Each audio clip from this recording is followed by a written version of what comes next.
Hello बच्चों। कैसे हो बेटा आप सब लोग?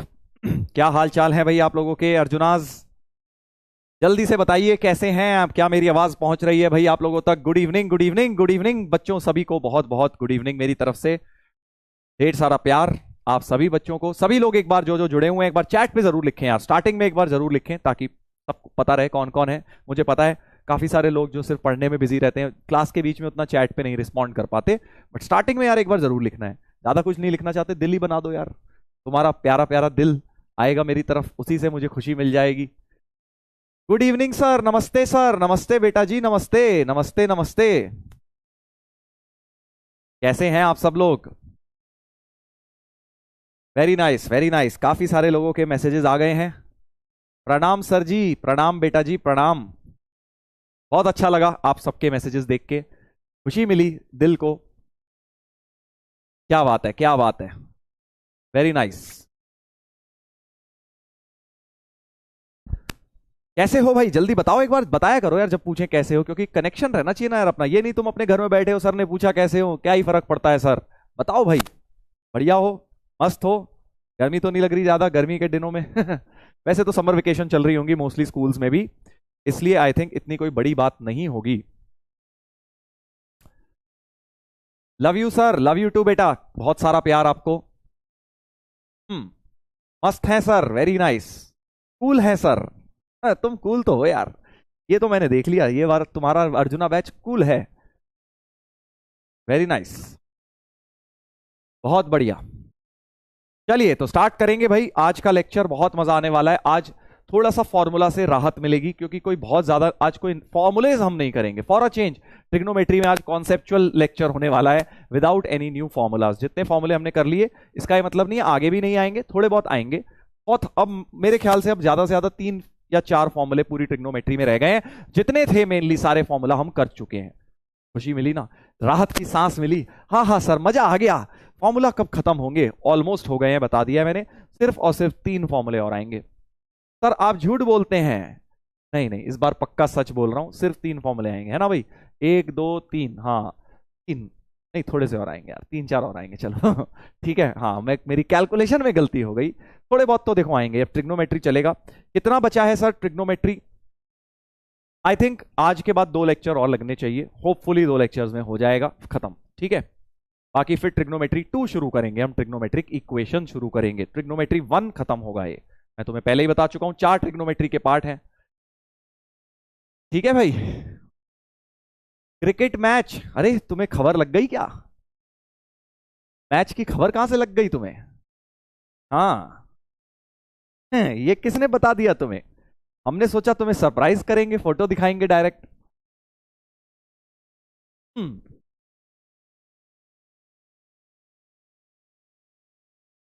कहां देख लिया तुमने भाई, किसने बता दिया? निखिल सर, ये निखिल सर के पेट में कोई बात नहीं पचती भाई साहब, हैं? तुम्हें पहले ही आके बता दिया, हमने सोचा था कि यार सरप्राइज देंगे, तुम्हें पहले ही उन्होंने बता डाला है। चलो खैर कोई बात नहीं, बढ़िया है। हाँ निखिल सर मिले थे कल, कल उन्होंने बॉलिंग करी, मैंने बैटिंग करी, दोनों ही कुछ खास नहीं उखाड़ पाए। समझ गए ना तुम? हाँ, बट एनीवेज ट्राई करने के तो मार्क्स मिलेंगे ना भाई, ट्राइंग इज मोर इम्पोर्टेंट। बाकी आज भी मैच है, देखते हैं आज क्या होगा रात में। कम्युनिटी में, अच्छा कम्युनिटी में निखिल सर ने डाला है कुछ। Okay okay, very nice.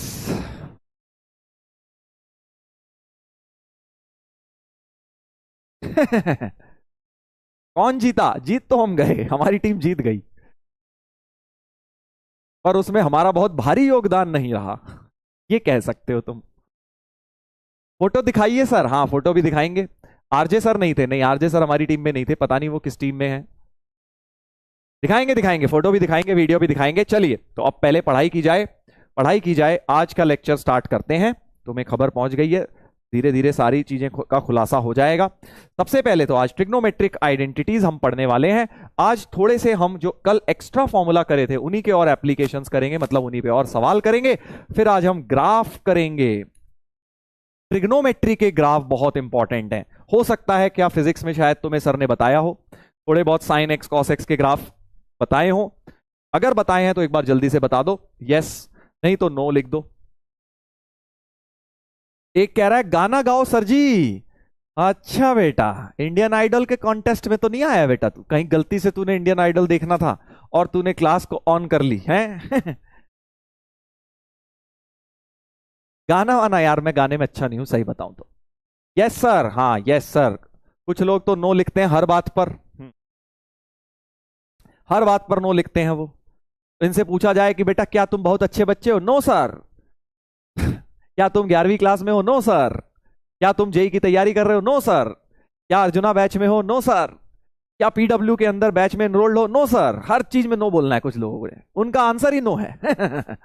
ठीक है, हाँ, कुछ लोगों का आंसर ही नो है। मोस्टली लोग यस कह रहे हैं ग्राफ कराएं, तो ग्राफ का मैथमेटिकल एप्लीकेशन मैं आज आपको बताऊंगा। ठीक है, ग्राफ कैसे बनाते हैं, ठीक है, वो सब देख लेंगे। ग्राफ के बारे में हम डिस्कशन करेंगे।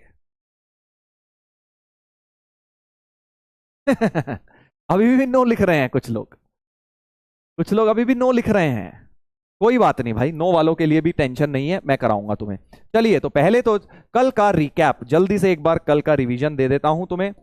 कल हमने क्या किया था भाई? कल मैंने आपको सबसे पहले बताया था 1 प्लस कॉस 2 थीटा टाइप की चीज, 1 माइनस कॉस 2 थीटा टाइप की चीज। आपको ये दोनों फॉर्मूले बताए थे, ये होता है 2 कॉस स्क्वायर थीटा और ये होता है 2 साइन स्क्वायर थीटा। इसी के साथ 1 प्लस कॉस थीटा फिर क्या हो जाएगा, 2 कॉस स्क्वायर थीटा बाई 2। ये सब कल कराया था भाई, रिकैप चल रहा है। 1 माइनस कॉस थीटा हो जाएगा 2 sine square theta by 2। Very very interesting formulas, और कल इनके हमने एप्लीकेशंस भी देखे थे बेटा। इसके साथ ही मैंने तुम्हें 1 प्लस साइन 2 थीटा का भी फॉर्मूला बताया था, cos theta plus sine theta का होल स्क्वायर। आज ये फॉर्मूला देखना फिर से बहुत लगेगा। और 1 माइनस साइन 2 थीटा का होता है cos theta minus sine theta का होल स्क्वायर। ये सब फॉर्मूले हमने, इसमें तुम 1 प्लस साइन थीटा का भी बना सकते हो, 1 माइनस साइन थीटा का भी बना सकते हो, हाफ एंगल में चले जाएगा बस वो, राइट। ये सब चीजें हमने कल करी थी, ये सब चीजें हमने कल करी थी। इसके साथ ही मैंने तुम्हें बताया था tan स्क्वायर थीटा का भी फॉर्मूला निकाला जा सकता है, इन दोनों को डिवाइड करके 1 minus cos 2 theta upon 1 plus cos 2 theta. ठीक है जी, इस पे क्वेश्चन कोई नहीं करा था, आज एक होमवर्क दूंगा इस वाले फॉर्मूले पर भी तुम्हें question. Voice crack sir, voice is cracking. एक मिनट, क्या मेरी आवाज क्लियर नहीं आ रही है? जल्दी से बता दो एक बार, क्या आवाज क्लियर आ रही है तो थम्स अप कर देना, नहीं तो थम्स डाउन कर देना भाई, ठीक है। थम्स अप तभी करेंगे अगर वॉइस बिल्कुल क्लियर है। वॉइस क्रैकिंग, वॉइस क्रैकिंग, कुछ लोग कह रहे हैं वॉइस प्रॉब्लम है सर। वॉइस में कैसे प्रॉब्लम हो गई? वॉइस में प्रॉब्लम तो नहीं होनी चाहिए भाई। क्लियर सर, क्लियर है, क्लियर। अरे ये क्या बात हुई यार, ये क्या स्पैमर, बड़ी अजीब कैटेगरी के स्पैमर है भाई, जबरदस्ती की बातों में स्पैम करेंगे हैं। ये मुझे ऐसा लगता है कि ये कोई जानबूझ के डाले गए हैं बीच में ऐसे पदार्थ जो क्लास के फ्लो को तोड़ें। इनका बस कर्तव्य यही है, या फिर इनको इसी चीज की बेटा ये इनकी जॉब है। ये इनकी जॉब है कि पीडब्ल्यू में क्लास सही से नहीं चलनी चाहिए, बस जाओ वहां पे और जाके स्पैमिंग करो, कुछ ना कुछ ऐसा करो कि बस आंदोलन मचाते रहो क्लास के अंदर, पढ़ा ना पाए टीचर, हाँ, कोई क्रांतिकारी ना बन पाए, कोई क्रांति ना ला पाए एजुकेशन फील्ड में, बस ये बच्चे पढ़ ना पाए किसी तरह हैं। मुझे ऐसा लगता है कुछ कुछ पदार्थ ऐसे ही, क्योंकि सस्ता बैच है, लेके डलवा दिया भाई, 5 लोग लो बेटा बैच में एनरोल हो जाओ और करते रहो, यही करते रहो दिन भर। है ना, मुझे भी ऐसा लगता है। देखते हैं, ये देखो 85% कह रहे हैं कि सही है सर सब कुछ। क्लियर है सर?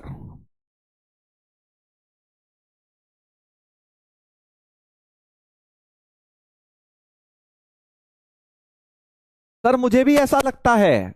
अच्छा, कुछ लोग जिनकी वॉइस क्रैक लग रही है, बेटा अपने ईयरफोन चेक करो, कहीं वो तो क्रैक नहीं हो गए। कहीं वो तो क्रैक नहीं हो गए, क्योंकि बाकी अगर किसी के पास क्लियर पहुंच रही है तो तेरे पे भी क्लियर ही पहुंच रही होगी ना बेटा। ऐसा तो है नहीं कि मैं तुम्हारे इसके घर पे क्लियर आवाज आ रही है, इसके घर में नॉन क्लियर आएगी, ऐसा तो होगा नहीं। क्लियर है सर, चलो भाई बहुत बढ़िया, वेरी नाइस। चलो तो जेई एडवांस का क्वेश्चन कल दिया था होमवर्क में, किस किस का उत्तर आ गया है इसका? चलिए मैं पोल में आंसर पूछता हूं, किस किस का उत्तर आ गया है थम्स अप कर दीजिए, अगर यस आ गया थम्स डाउन कर दीजिए, अगर नहीं आया है तो नहीं भी आया कोई दिक्कत नहीं है। I just want to know कि भाई कितने लोग इसको खुद से क्रैक कर पाए, कितने लोग इसको क्रैक कर पाए। बताइए।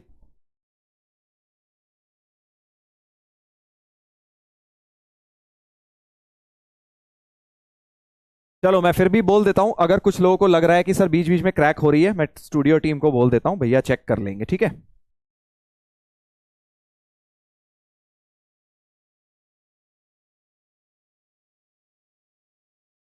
हाँ मैंने बोल दिया है, एक बार वो चेक कर लेंगे, अगर कोई इश्यू होगा तो बता देंगे।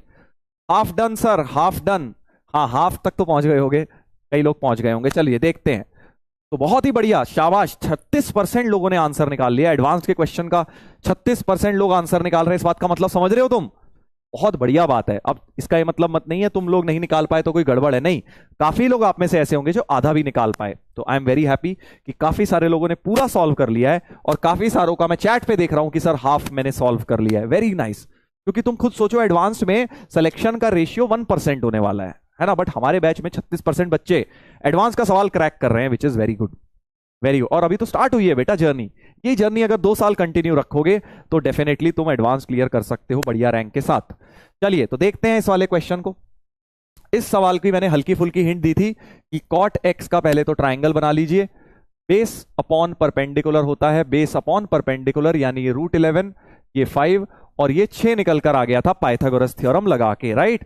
कॉट एक्स का ट्राइंगल बना लिया, और फिर सेकंड क्वाड्रेंट भी है, कर लेंगे। फिर मैंने तुम्हें हिंट दी थी कि भाई ऐसा करो, ब्रैकेट्स को ओपन करो, तो साइन इसके साथ मल्टीप्लाई करो, sine 6x sine 11x/2 minus cos 6x sine 11x/2, और ये भी ब्रैकेट खोल दीजिए, cos 11x/2 sine 6x plus cos 6x cos 11x/2। जैसे ही ब्रैकेट खोला, एक बहुत ही प्यारी सी चीज ऑब्जर्व करी मैंने। क्या तुम ऑब्जर्व कर पाए? एक बहुत प्यारी सी चीज, अगर मैं इन दोनों को क्लब कर दूं, पहली और लास्ट टर्म को क्लब कर दूं, तो अगर आप ध्यान से देखो, cos A cos B plus sine A sine B लिखा हुआ है, देखो cos 6x cos 11x/2 plus sine 6x sine 11x/2, मतलब कॉस ए माइनस बी का फॉर्मूला लिखा हुआ है बेटा, कॉस ए माइनस बी का फॉर्मूला लिखा हुआ है, cos A minus B compound angle, very good very good, cos A minus B का फॉर्मूला लिखा हुआ है।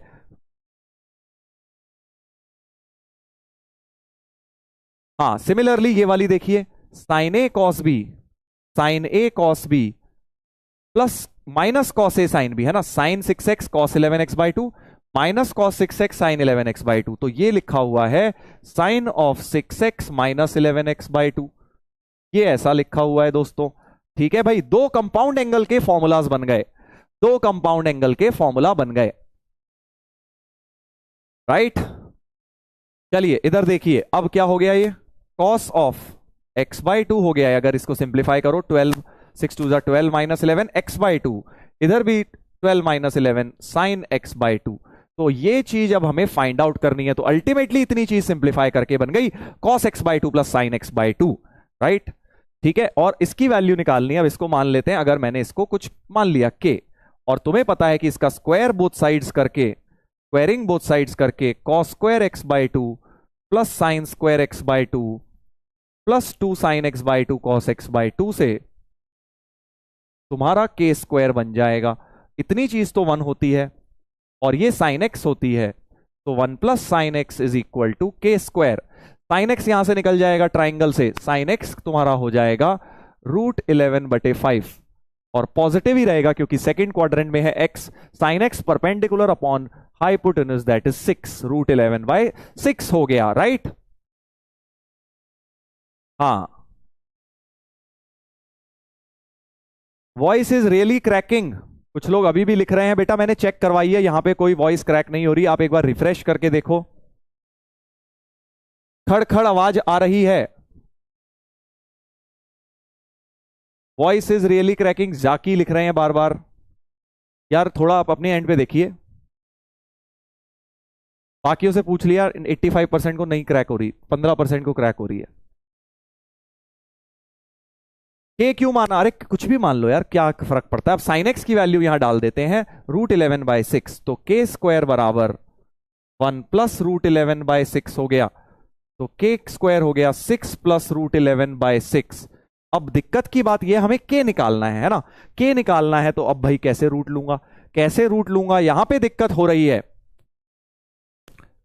नो सर, क्लियर क्लियर, सबको क्लियर आ रही है यार आवाज। चलो तो अब देखो, इसके बाद बड़ा प्यारा स्टेप है, क्योंकि या तो के की वैल्यू √6 प्लस √11/6 कर दो, है ना, ध्यान देना भाई अगला स्टेप।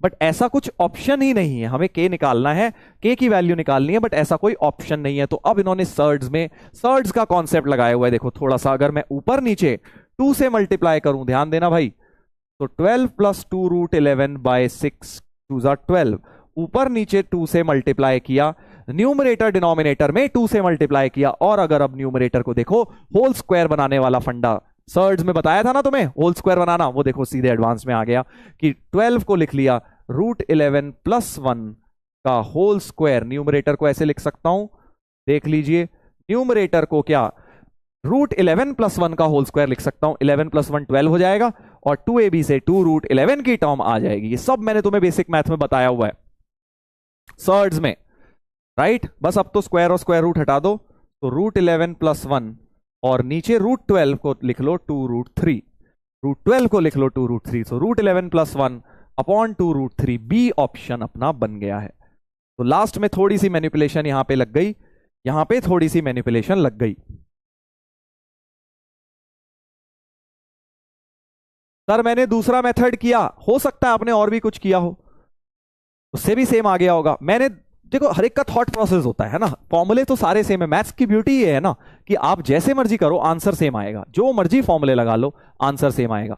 दूसरे मेथड से किया, कुछ लोग कह रहे हैं, अच्छी बात है बेटा। हाँ, किसी ने बहुत प्यारी बात पूछी कि सर आपने जब स्क्वायर हटाया तो प्लस माइनस काहे नहीं लगाया, प्लस माइनस काहे नहीं लगाया सर, वैसे तो आप स्क्वायर हटाते हो तो प्लस माइनस लगाते हो, इस बार आपने लगाया नहीं सर, स्क्वायर हटा के प्लस माइनस, सीधे आपने प्लस ही ले लिया। कौन जवाब देगा इस बात का, कौन जवाब देगा इस बात का? Very good question, very good doubt. मैं सोच ही रहा था कोई ये पूछेगा तभी बताऊंगा, या कोई पकड़ भी पाता है या नहीं पकड़ पाता है, पकड़ लिया सबने, very good very good very good. तो अब इसमें प्लस माइनस क्यों नहीं लगाया, क्योंकि मेरे माइंड में पहले ही चल रहा है के पॉजिटिव है, ये वैल्यू पॉजिटिव है। क्यों चल रहा है मेरे माइंड में, क्योंकि भाई साहब x का क्वाड्रेंट सेकंड दिया है, तो x/2 का आधा कर लो, x/2 क्या हो जाएगा, π/2, इधर π/4, तो x/2 तुम्हारा एक तरह से फर्स्ट क्वाड्रेंट का एंगल हो गया, x/2 तुम्हारा फर्स्ट क्वाड्रेंट का एंगल हो गया, राइट। एंड उसमें cos x/2 भी पॉजिटिव होता है, sin x/2 भी पॉजिटिव, फर्स्ट क्वाड्रेंट में तो ASTC रूल कहता है A मतलब ऑल पॉजिटिव, तो ये भी पॉजिटिव ये भी पॉजिटिव, दोनों पॉजिटिव चीज जोड़ के पॉजिटिव ही आएगी, इसलिए मैंने वहां प्लस माइनस नहीं लगाया। बट उतना दिमाग नहीं लगाना था तुमने, जेई में सिंगल करेक्ट क्वेश्चन था, फर्स्ट क्लास आ गया था। बट लॉजिकली क्यों नहीं लगाया, हर चीज का लॉजिक है मैथ्स में। x/2 का फर्स्ट क्वाड्रेंट बन गया, इसलिए x का क्वाड्रेंट सेकंड था, x/2 का फर्स्ट क्वाड्रेंट बन गया, तो ये भी पॉजिटिव ये भी पॉजिटिव, और दो पॉजिटिव चीजों को जोड़ के हमेशा पॉजिटिव ही मिलता है। समझ गए? सर मॉड से क्यों नहीं किया, देखो तुम ना कंफ्यूज हो रहे हो। जब मॉड कब आता है, जब रूट और स्क्वायर हटता है तब मॉड आता है, ठीक है भाई।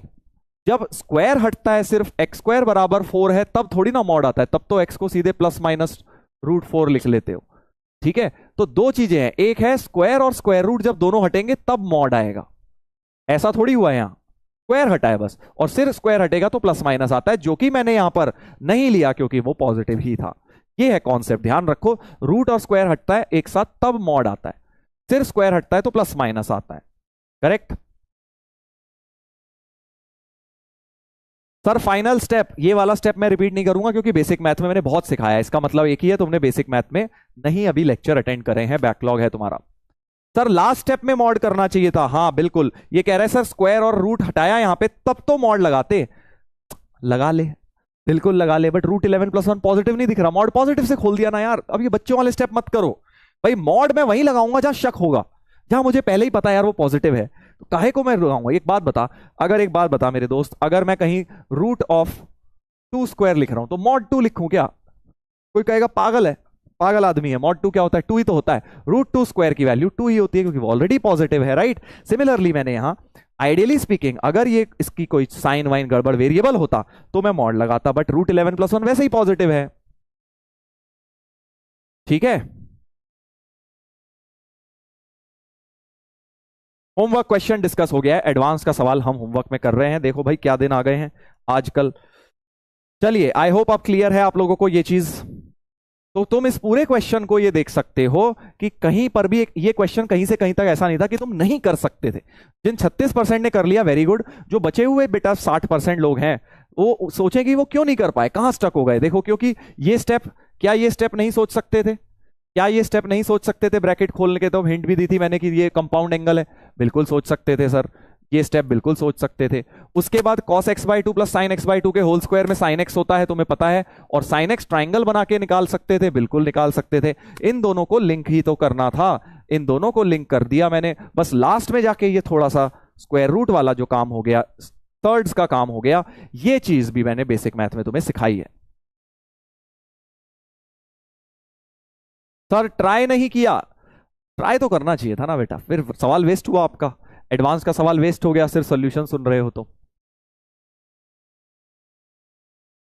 सर लास्ट में रह गया, सर्ड्स वाला कॉन्सेप्ट नहीं लगा पाया। हाँ, यही तो ट्रिक थी इसके अंदर, यही ट्रिक थी प्यारी कि भाई मैंने भी जब ये क्वेश्चन पहली बार देखा, मेरा ये आंसर आया, मैंने कहा ऑप्शन में तो ऐसा है नहीं। और उस समय बच्चे क्या है वो लेके आए थे मेमोरी बेस, मैंने कहा यार गलत मेमोरी इनकी लग रही है। फिर मैंने थोड़ा दिमाग लगाया, मैंने कहा यार ये तो होल स्क्वायर बन सकता है। फिर मैंने कहा भाई मेमोरी तो सही है इस बच्चे की बच्चे की मेमोरी तो सही है। थर्ड्स का कॉन्सेप्ट यूज करके बन गया ऑप्शन।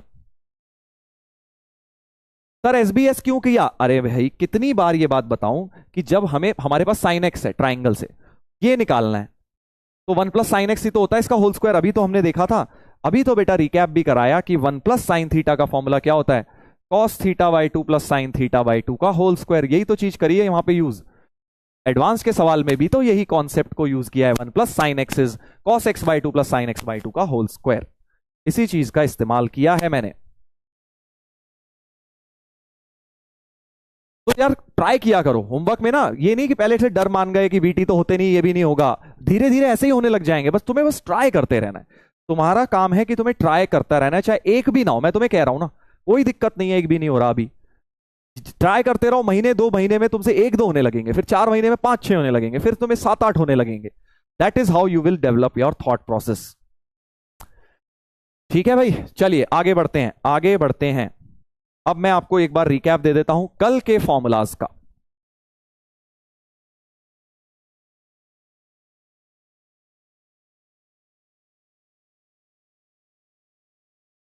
वॉइस क्रैक फिर आ गए यार, ये वॉइस क्रैक वाले। क्या हो रहा है? वॉइस क्रैक जेन्युइनली हो रही है क्या? वॉइस क्रैक,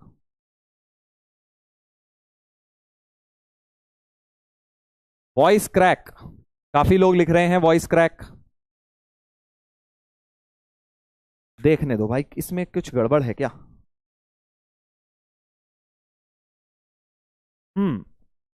अब सही आ रही है आवाज?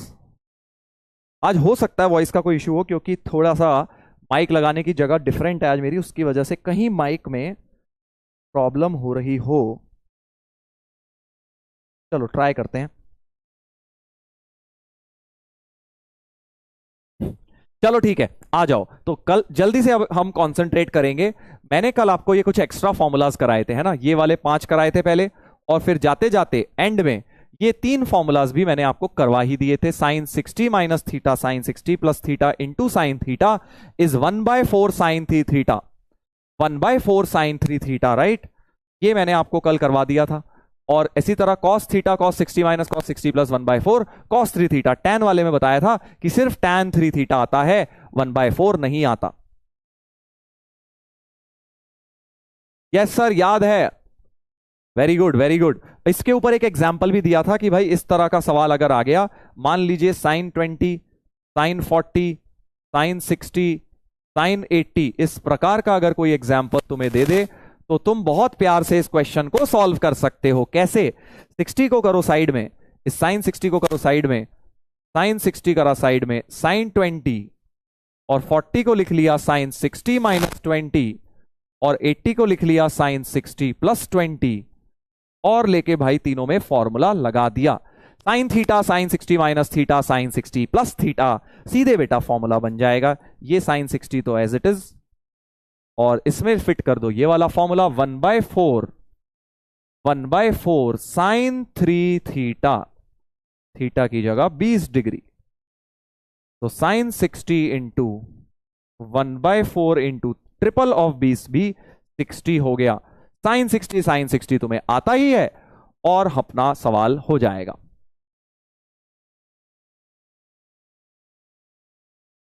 ये कौन है भाई जो वॉइस क्रैकिंग पे वॉइस क्रैकिंग लिखे जा रहे हैं, लिखे जा रहे हैं, समझ ही नहीं आ रहा है इनको। क्या भाई तुमने क्या लगा रखा है जो तुम्हारे को वॉइस क्रैकिंग दिख रही है?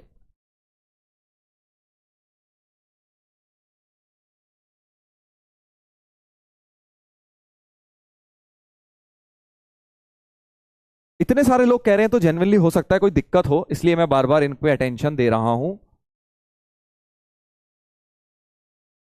तो 3/16 हो गया आंसर, 3/16 हो गया। चलो एक बार फिर पोल कर लेते हैं, वॉइस क्रैक हो रही है क्या? जल्दी बता दीजिए, क्या वॉइस क्रैक हो रही है? नहीं, क्या क्लियर आ रही है? अगर क्लियर आ रही है तो थम्स अप करना, और क्रैक हो रही है तो थम्स डाउन करना, ठीक है भाई? उल्टा मत कर देना। अगर सब क्लियर है तो थम्स अप। इतने कितने स्पैमर भर गए हैं भाई? स्पैमर नहीं होंगे यार, ये हो सकता है जेन्युइनली, मतलब मेरे को तो दिल से अंदर से यही लगता है यार, बच्चों को किसी को दिक्कत ना आ रही हो सकता है स्पैमर भी हो, अब कैसे बोल पाए। आज ही लिख रहे हैं, वरना तो रोज तो लिखते नहीं है। ऐसे स्पैमर तो नहीं कह सकते यार एकदम से इनको, है ना?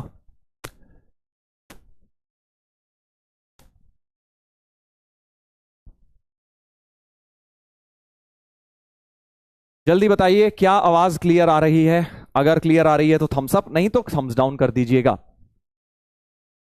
कुछ लोग कह रहे हैं बीच बीच में क्रैक होती है, ये कैसे हो रहा है भाई? आज बीच बीच में आवाज कैसे क्रैक हो रही है? चलो देखते हैं। अरे अब 25% हो गए भाई। सर बीच बीच में हो रही है तो इसका मतलब स्पैमर नहीं है यार, इनको स्पैमर मत बोलो, क्योंकि बीच हो सकता है जेन्युइनली प्रॉब्लम आ रही हो, जेन्युइनली प्रॉब्लम आ रही होगी। चलो मैं बोल देता हूं एक बार माइक को चेक करने के लिए।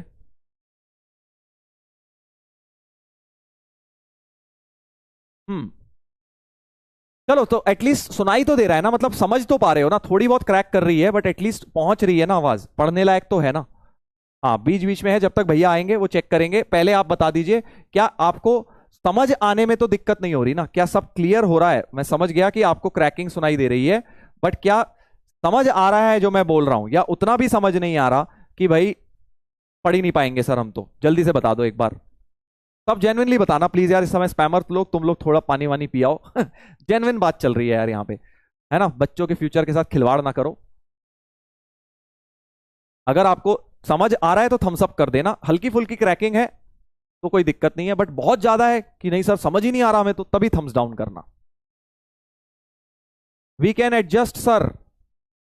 हाँ कोई बात नहीं, याद करो मेरी वो वाली स्टोरी जो मैंने तुम्हें सुनाई थी एक दिन। जब भी ऐसी कोई तकलीफ दिखे तुम्हें घर बैठ के कि ऐप क्रैश हो गई, या फिर सर आवाज नहीं आ रही, या फिर कुछ भी प्रॉब्लम लग रही है, तो मेरी वो स्टोरी याद करना जो मैंने सुनाई थी तुम्हें कोटा वाली, कि कैसे हम जाते थे और हमारे ऑटोमेटिकली हमारे हेयर कलर हो जाते थे क्लास के बाद चलिए देखते हैं। तो 92% कह रहे हैं, वेरी नाइस।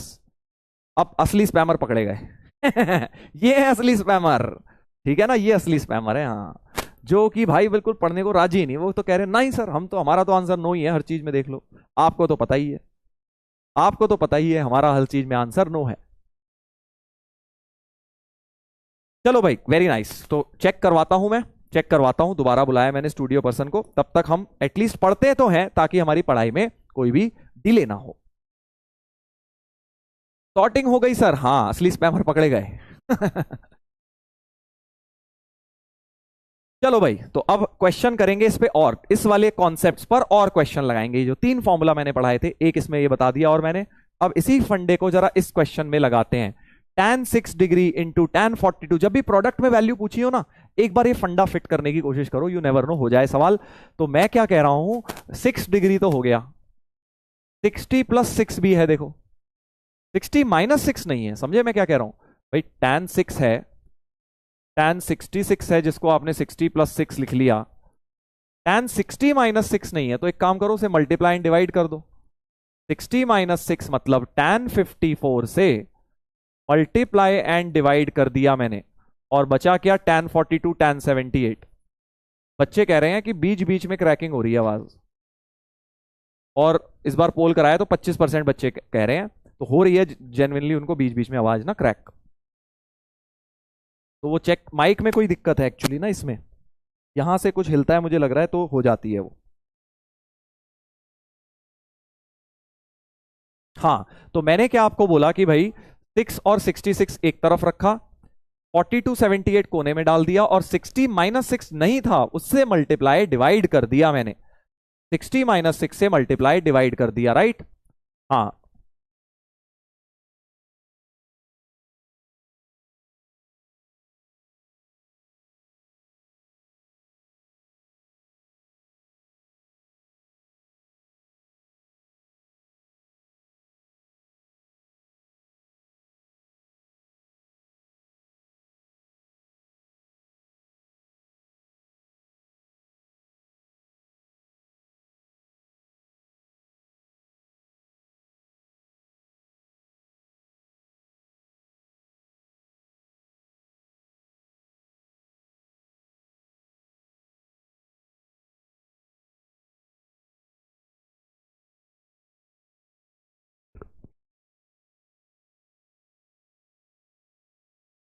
बस इतना ही करना था।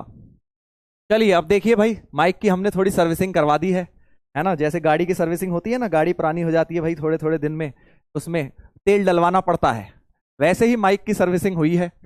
जल्दी से बताइए, क्या आपको अब आवाज आ रही है हमारी? अब आपको हमारी आवाज आ रही है? जल्दी से बताइए। अब आनी चाहिए भाई, अब कोई क्रैकिंग तो नहीं हो रही? All clear sir?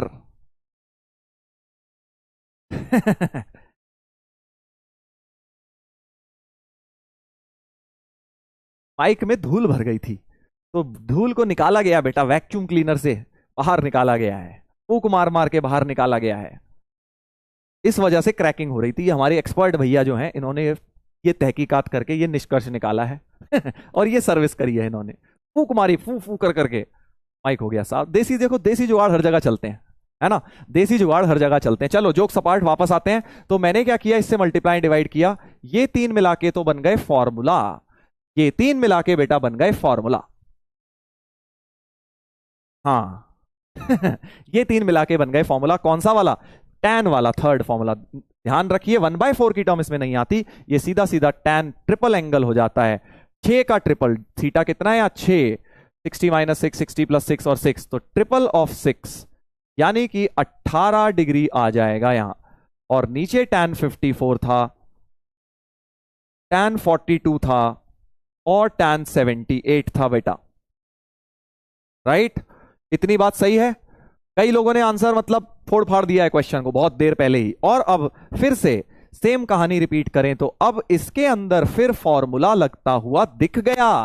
18 डिग्री और 42 को लिख लोगे 60 माइनस 18, ओरली करो, अब ये नहीं लिख रहे हो अगली लाइन बर्बाद। इसको लिख लो 60 प्लस 18, 60 प्लस 18 क्या होता है? 70 80 तो होता है। तो क्लियरली ये फिर से उसी फॉर्म में है, tan theta tan 60 minus theta tan 60 plus theta, मतलब tan triple of 18 tan 3 theta. 1/4 तो आता नहीं है, 1/4 तो आता नहीं है, और ट्रिपल ऑफ 18 54, tan 54 कट कटा के फाइनल आंसर 1 आ गया, फाइनल आंसर 1 आ गया भाई। Very good, very good.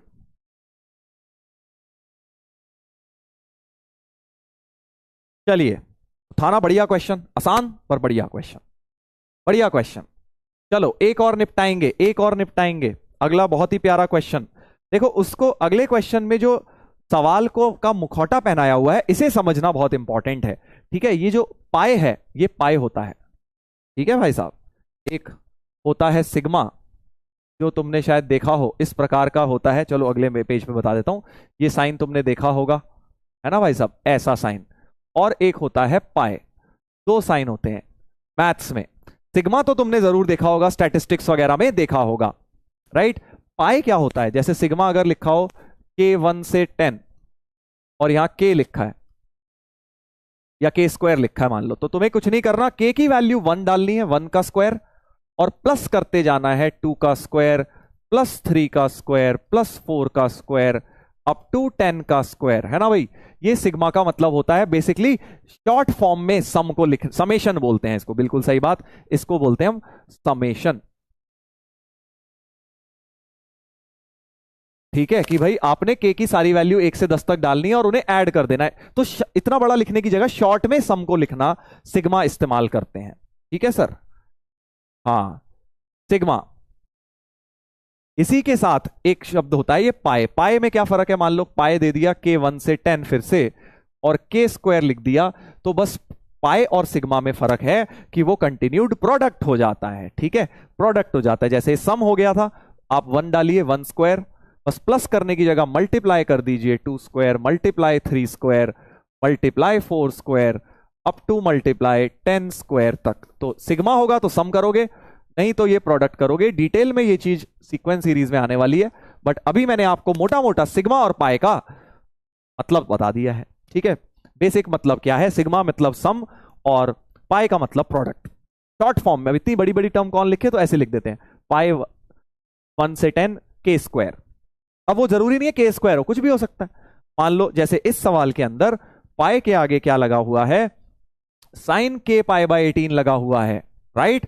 तो पाई से क्या मतलब समझ आया, प्रोडक्ट है, और K 1 से 17 तक लेना है, तो मतलब यह है कि इसके अंदर तुम K को 1 से 17 डालो और सारी टर्म्स को मल्टीप्लाई कर दो, तो इतना बड़ा क्वेश्चन बन जाएगा। उसको शॉर्ट में लिखने का तरीका हो गया है। ठीक है, चलिए तो हम तो बड़ा करके लिखते हैं जरा क्वेश्चन को, ध्यान देंगे भाई। तो K को 1 डालेंगे तो क्या आएगा, साइन 1 डाल दोगे तो पाई बाई 18, और क्योंकि प्रोडक्ट है तो अगली टर्म में साइन 2 पाई बाई 18 हो जाएगा, K को 2 डाल दिया और मल्टीप्लाई करता जा रहा हूं सबको, sine 3 pi by 18 sine 4 pi by 18, ऐसे करते करते लास्ट टर्म में 17 डालना है बेटा K की जगह।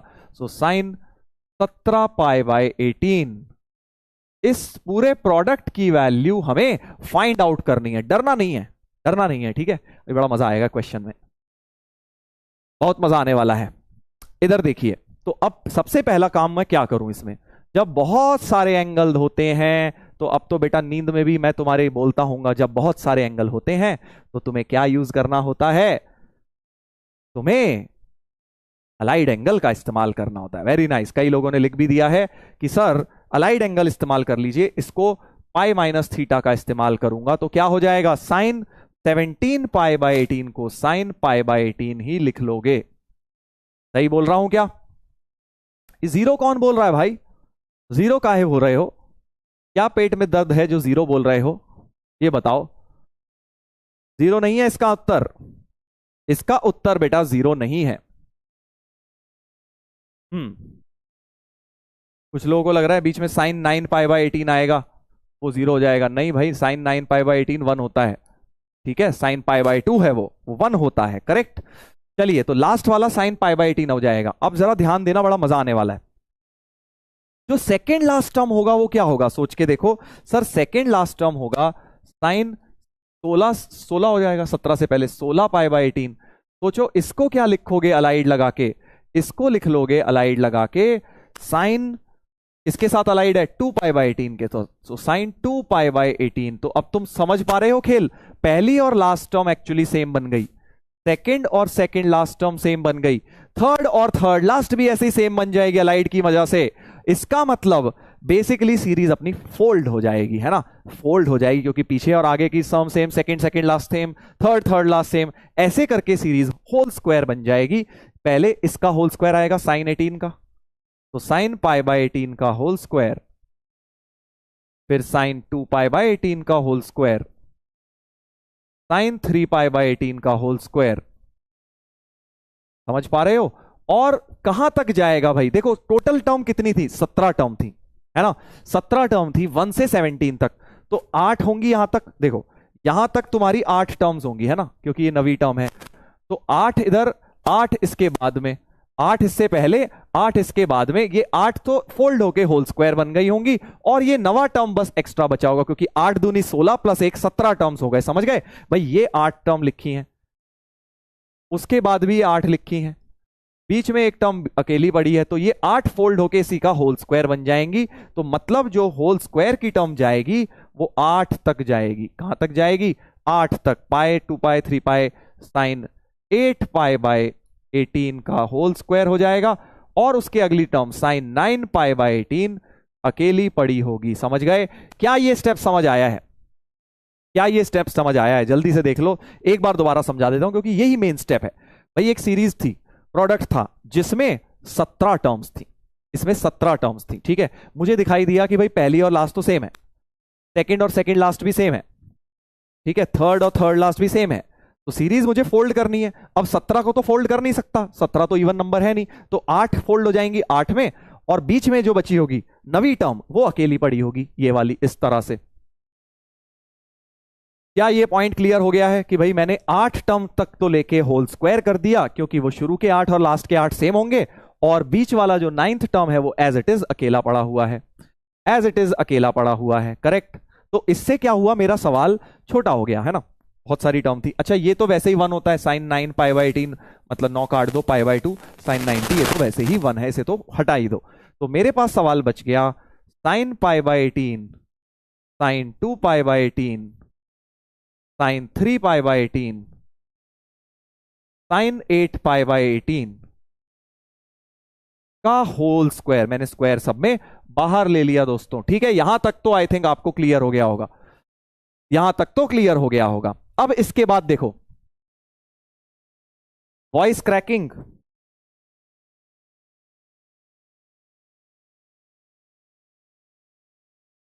वॉइस क्रैक फिर से लोग लिख रहे हैं। अभी तो यार सर्विस कराई थी, क्या अभी भी क्रैक है? काफी लोग लिख रहे हैं वॉइस क्रैकिंग, वॉइस क्रैकिंग। जल्दी से देखें,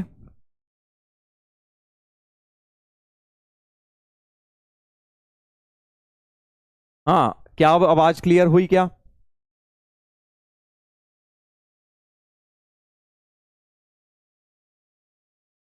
माइक में दिक्कत हो गई है कोई, फिर क्रैक हो रही है?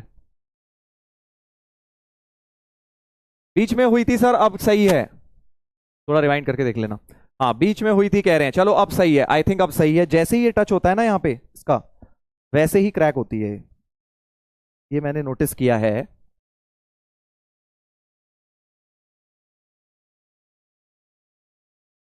ये वायर खराब हो गई है, तो इतनी सेंसिटिव नहीं होनी चाहिए ना कि हल्का सा टच करते ही। ऑल ओके सर, चलो बढ़िया है। चलो देखो यहाँ पे देखो, हाँ, तो मैं आपको एक बात समझा रहा था कि भाई ये वाली चीज pi by 18 2 pi by 18 3 whole square हो गया है। तो मेरे पास जो सवाल था जिसमें 17 टर्म थी, अब बस 8 टर्म्स रह गई हैं, राइट? 8 टर्म रह गई। फर्दर फिर अलाइड एंगल लग रहा है क्या? क्या फिर अलाइड एंगल लग रहा है? जरा सोच के देखो, क्या फिर अलाइड एंगल लग रहा है? आप जल्दी से इसका जवाब दें। मैं सेकेंड लास्ट टर्म भी लिख देता हूं एक बार, कि क्या अलाइड एंगल्स लग रहा है? पाई बाय 18 और 8 पाई बाय 18 का सम 9 पाई बाय 18 हो रहा है।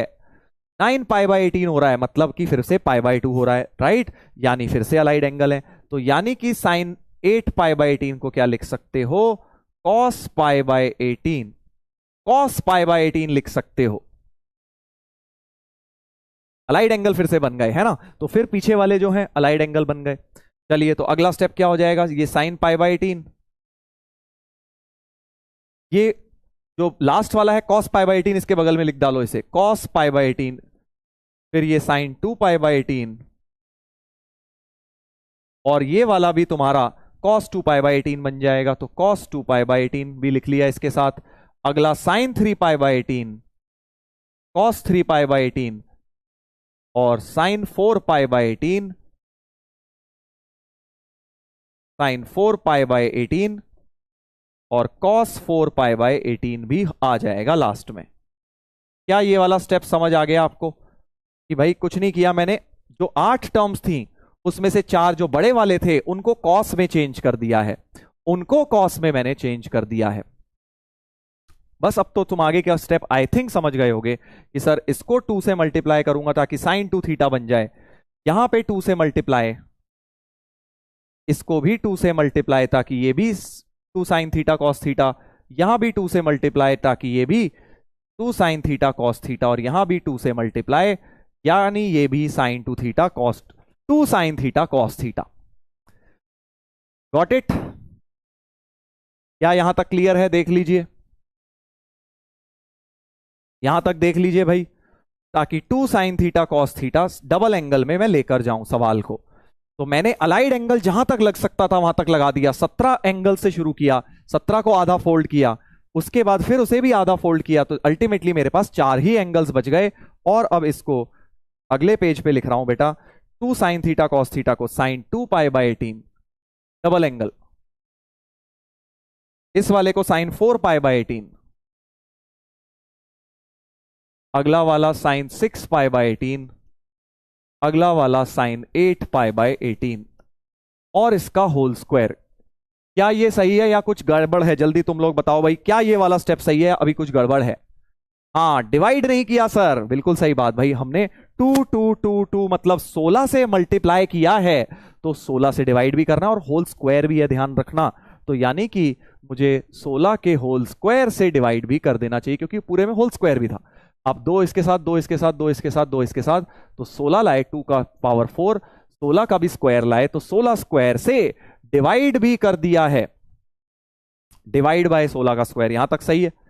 यहां तक सही है भाई, है ना? अब बस क्वेश्चन हो चुका है। अभी काफी लोगों के प्राण निकल गए होंगे यहां तक, सर ये क्या हो रहा है, इतना मुश्किल। मुश्किल नहीं है, अगर तुम जेन्युइनली इसको दोबारा करोगे समझ जाओगे, इतना मुश्किल नहीं है। सिर्फ अलाइड, अभी तक मैंने करा क्या है, सिर्फ अलाइड एंगल लगाए हैं, बस वो बहुत सारे हैं इसलिए थोड़ा कंफ्यूजिंग लगता है। 2-3 होते तो लगा लेते, 17-18 में लगाना थोड़ा ओरली करने के बराबर है।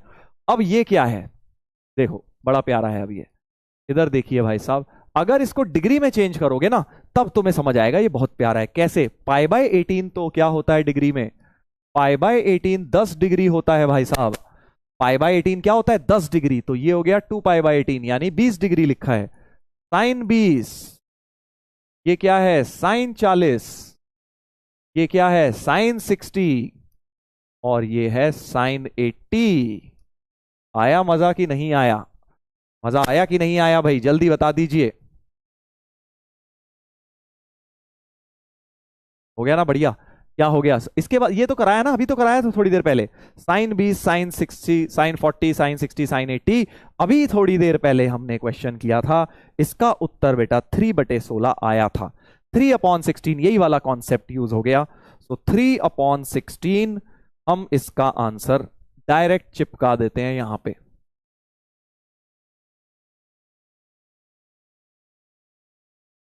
तो 9/16 की पावर 4, तो 9/256 का होल स्क्वायर, ये हो गया आंसर। बहुत ही खतरनाक आंसर आया है।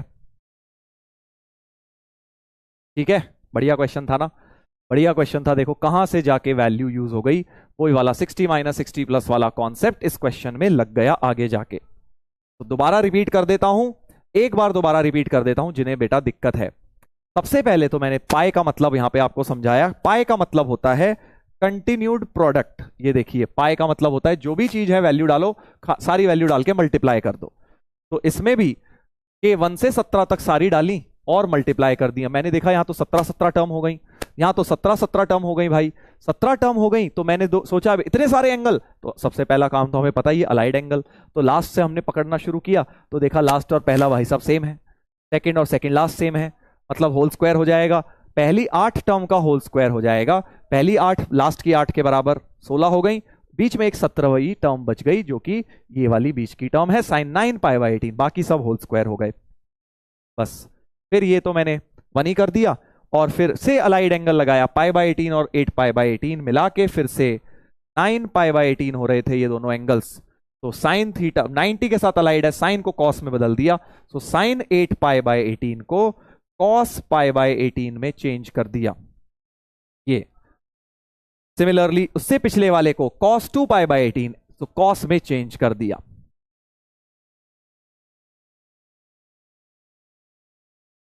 ठीक है सर, आंसर रिवील कर दो। आंसर में कुछ नहीं लिखा, यही आंसर है, this is your final answer. Last में जाके ये वाला कॉन्सेप्ट लग गया। चलिए तो अब एक होमवर्क में दे रहा हूं इसी कॉन्सेप्ट के ऊपर, पीटी दे रहा हूं, बिल्कुल सिमिलर कॉन्सेप्ट है, इसमें भी इसकी एग्जैक्ट वैल्यू निकालनी है, क्या आएगी, इसमें भी कहीं ना कहीं बीच में जाके sine theta sine 60 minus 60 plus का कॉन्सेप्ट लगेगा, घर पे निकालिएगा, इसका आंसर 6 आ जाता है। बहुत प्यारा क्वेश्चन है, बहुत प्यारा क्वेश्चन है।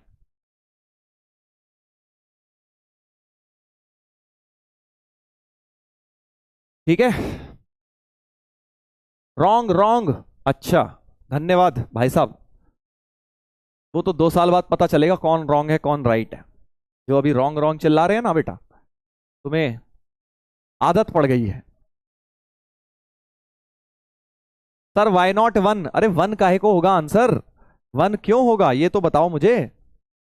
टैन थोड़ी है कि टैन और कॉट बन गए इसलिए 1 हो गया, वो तुम्हें टैन कॉट वाला क्वेश्चन याद आ रहा है, वो बच्चों वाला 10th क्लास वाला है ना, उसमें टैन की टर्म्स थी, तब वो टैन और कॉट मल्टीप्लाई होकर 1 दे देते हैं। ये साइन है भाई, सारे साइन है, ये कोई 1 नहीं देंगे, 1 से कम होंगे। Sir wrong in last step, अच्छा क्या रॉन्ग हो गया भाई, हमें भी बताओ जरा। 3/16 अभी निकाला था ये, उसका होल स्क्वायर करेंगे, 9/16 का स्क्वायर और 16 का स्क्वायर, 16 की पावर 4 हो गई, 16 स्क्वायर को लिख लिया 256। क्या दिक्कत हो रही है? मैंने एक बात नोटिस करी है, सैटरडे को बड़े स्पैमर आते हैं सैटरडे को बड़ी स्पैमिंग होती है, चक्कर क्या है?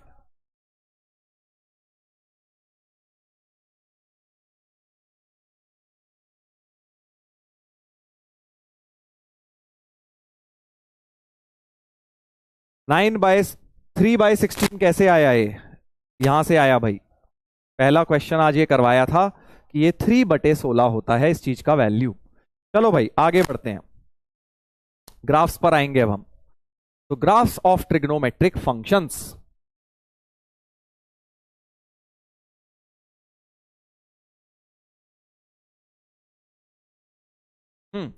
चलिए तो साइन एक्स का ग्राफ देखेंगे क्या होता है। तो साइन एक्स का ग्राफ तुमने ऑलरेडी बनाया हुआ है, अब मैं उसमें नहीं जा रहा कि क्या है कैसे है, बस बना के दिखा देता हूं, उसके अपने एप्लीकेशन हम कर लेंगे। देखो साइन 0 0 होता है, π/2 पे वो 1 होता है, और पाई पे 0 होता है, तो इस प्रकार का ग्राफ बनता जाता है। देखो साइन एक्स का ग्राफ इस प्रकार से बनता है, ये बन गया पाई तक और ये बन गया 2π तक, और क्योंकि 2π के बाद तो एंगल तुम्हें पता है सेम आते हैं, 2π मतलब 360, 360 के बाद तो वैसे ही रिपीट होता है, तो ये पूरा का पूरा ग्राफ भी एज इट इज रिपीट हो जाएगा बेटा, सीधा का सीधा इस पूरी चीज को एज इट इज हम रिपीट करते जाएंगे, 2π से 4π ये इस प्रकार से रिपीट हो जाएगा।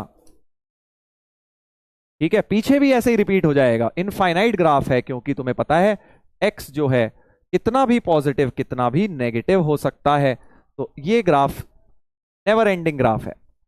-2π से 0, 0 से 2π, 2π से 4π, आगे 4π से 6π भी सेम आता जाएगा, साइन ग्राफ होता है। ठीक है, यहां पे होता है 1, 90 पे मैक्स वैल्यू आती है 1, और 270 या 3π/2 पे मिनिमम वैल्यू आती है -1, ये वाला होता है तुम्हारा 3π/2। ये बातें तुमने पढ़ रखी हैं, तो बेसिकली तुम्हें 0 से 360 में ही बस ग्राफ देखना है, उसके आगे पीछे रिपीट होना है, बस इतनी बात समझ लो। अब यहां पे हम 2-3 मैथमेटिकल बातें करेंगे, 2-3 बातें मैथमेटिकल करेंगे। ये ग्राफ तुमने पढ़ा हुआ है, ये ग्राफ तुमने पढ़ा हुआ है साइन का ग्राफ। अब मुझे यहां पे बता दो कि डोमेन क्या है और रेंज क्या है साइन एक्स की, ध्यान से देखना भाई, साइन और कॉस की डोमेन क्या है, सॉरी साइन एक्स की डोमेन और रेंज क्या है, जल्दी से बताइए। हाँ तो बताइए डोमेन क्या है, डोमेन मतलब एक्स की पॉसिबल वैल्यूज, तो एक्स की क्या क्या वैल्यूज पॉसिबल हैं, एक्स की क्या क्या वैल्यूज पॉसिबल हैं।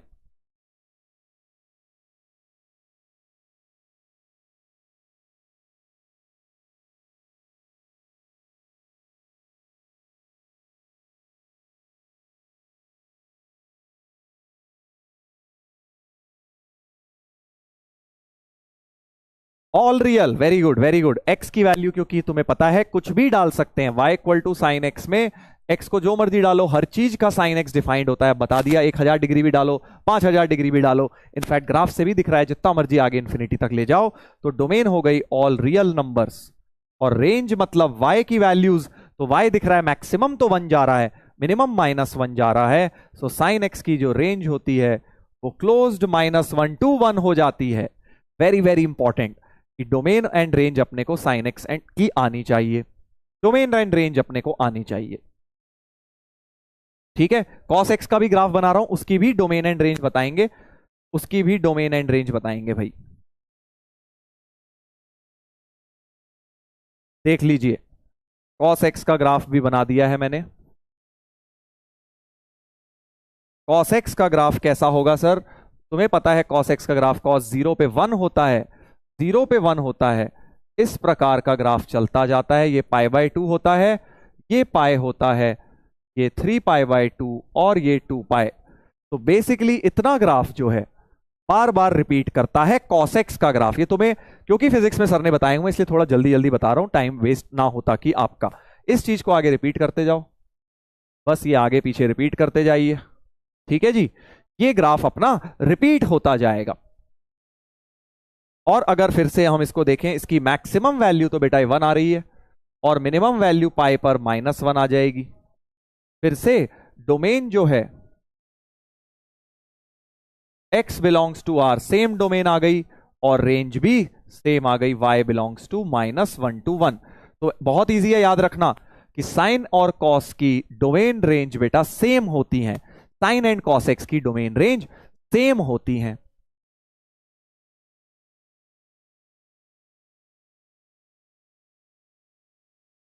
सर नहीं बताया है सर ने, कोई बात नहीं, चलो अब मैं तो बता रहा हूं तुम्हें। साइन एक्स कॉस एक्स के ग्राफ ऐसे दिखते हैं। साइन एक्स का देखने में लग रहा है सेम है, बट देखो ये 0 पे 1 वैल्यू है कॉस एक्स की और ये 0 पे 0 है, तो ये ओरिजिन से पास कर रहा है साइन एक्स का और ये ओरिजिन से नहीं कर रहा है कॉस एक्स का, राइट? हाँ कोई दिक्कत नहीं है, सर ने नहीं बताया, मैं बताऊंगा अभी तुम्हें। देखो आगे भी चीजें बताऊंगा। एक और चीज बता रहा हूं यहां पे, पीरियड ऑफ ग्राफ।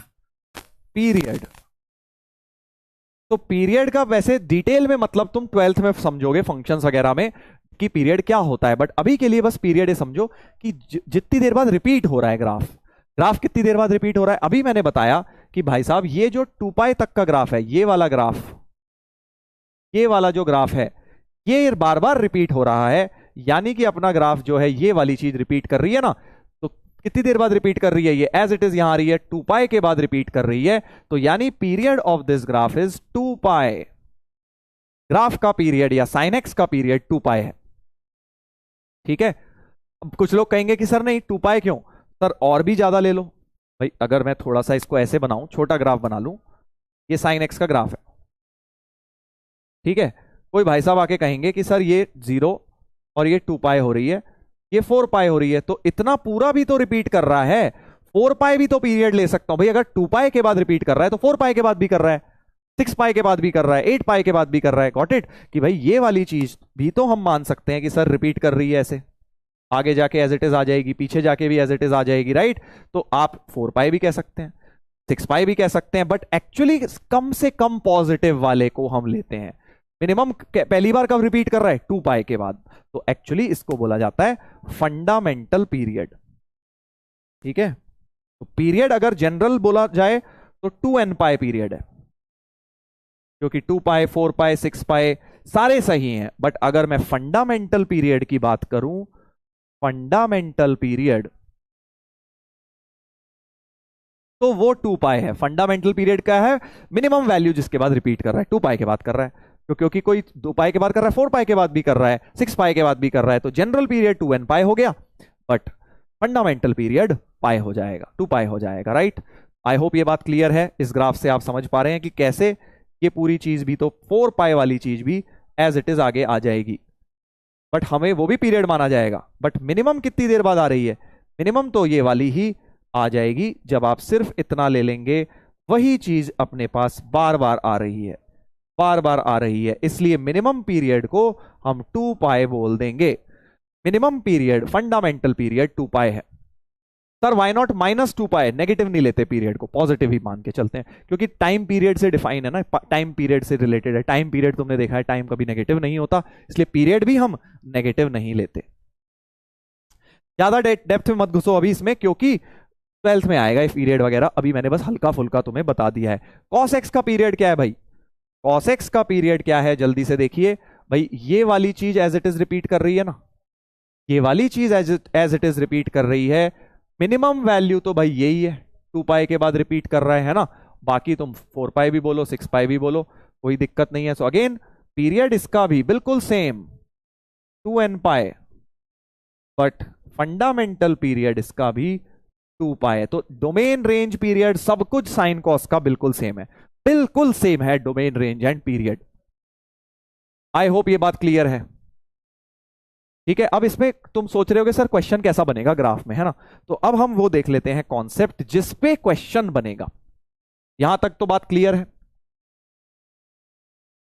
हाँ, कुछ लोग पता नहीं क्यों 3π/2 कहना चाह रहे हैं कॉस एक्स का, नहीं कॉस भी तो बेटा 2 पाई के बाद ही रिपीट कर रहा है। देखो ये ऐसा ऐसा ऐसा, ये चीज बार बार आ रही है कॉस के ग्राफ में, ठीक है ना, ये चीज अगर आप देखेंगे ये चीज बार बार आ रही है, ये फिर से ऐसे आ जाएगी, है ना, फिर से इसको आगे कॉपी मार दोगे फिर से आ जाएगी, तो ये चीज रिपीट कर रही है। अभी भी वो 2 पाई के बाद ही रिपीट कर रहा है, 2 पाई के बाद ही रिपीट कर रहा है। ये नीले से जो मैंने बनाया इतना ग्राफ रिपीट कर रहा है।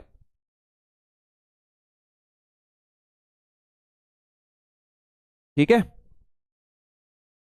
चलिए, तो पीरियड ऑफ साइन कॉस दोनों का पीरियड 2 पाई है। अब मैं आपको वो बता रहा हूं कि क्वेश्चन कैसा बनेगा, तुम्हारे पास क्वेश्चन किस प्रकार से बन सकता है ग्राफ का। ये तो बात हो गई आसान वाली, रटने वाली, डोमेन रेंज पीरियड क्या है। अब हम एक बात कर लेते हैं इंक्रीजिंग और डिक्रीजिंग ग्राफ का concept. Increasing and decreasing graph physics में भी बहुत काम आएगा भाई तुम्हें। इंक्रीज कर रहा है डिक्रीज कर रहा है, तो उस कॉन्सेप्ट को जरा अभी समझते हैं। देखो फिजिक्स में तुम्हें स्लोप से समझाएंगे, स्लोप हम 12th में देखेंगे, अभी हम स्लोप की बात ही नहीं करेंगे, हम बहुत बेसिक डेफिनेशन बताएंगे। देखो अगर किसी का ग्राफ ऐसे है तो ये इंक्रीज कर रहा है, क्यों दिख ही रहा है सर, ये तो बढ़ रहा है, बढ़ना, इंक्रीजिंग मतलब बढ़ना। तो मैथमेटिकल डेफिनेशन क्या है इंक्रीजिंग की, ध्यान से देखना। अगर एक्स बढ़ाने पर, देखो अगर x बढ़ाने पर y भी बढ़ जाए तो ऐसे ग्राफ को इंक्रीजिंग बोलते हैं। क्या बोला मैंने, ग्राफ को इंक्रीजिंग कब बोलते हैं, अगर x बढ़ाया और y भी बढ़ गया तो वो ग्राफ इंक्रीजिंग है। ध्यान से देखो कैसे, ये रहा है कोई x की वैल्यू, इसका x यहां है, ठीक है जी, फिर हमने यहां पे कोई दूसरा x2 ले लिया, इसका y यहां है, तो ये y1 हो गया, इस x के करस्पॉन्डिंग y, ये इस x के करस्पॉन्डिंग y2 हो गया। क्लियरली आप देख रहे हो ऊपर चले गया, मतलब ये भी बढ़ गया, y की वैल्यू क्या हो गई, बढ़ गई। तो अगर x बढ़ाने से y बढ़ जाए तो ग्राफ को क्या बोला जाता है, इंक्रीजिंग बोला जाता है। इसका मतलब ग्राफ इज इंक्रीजिंग।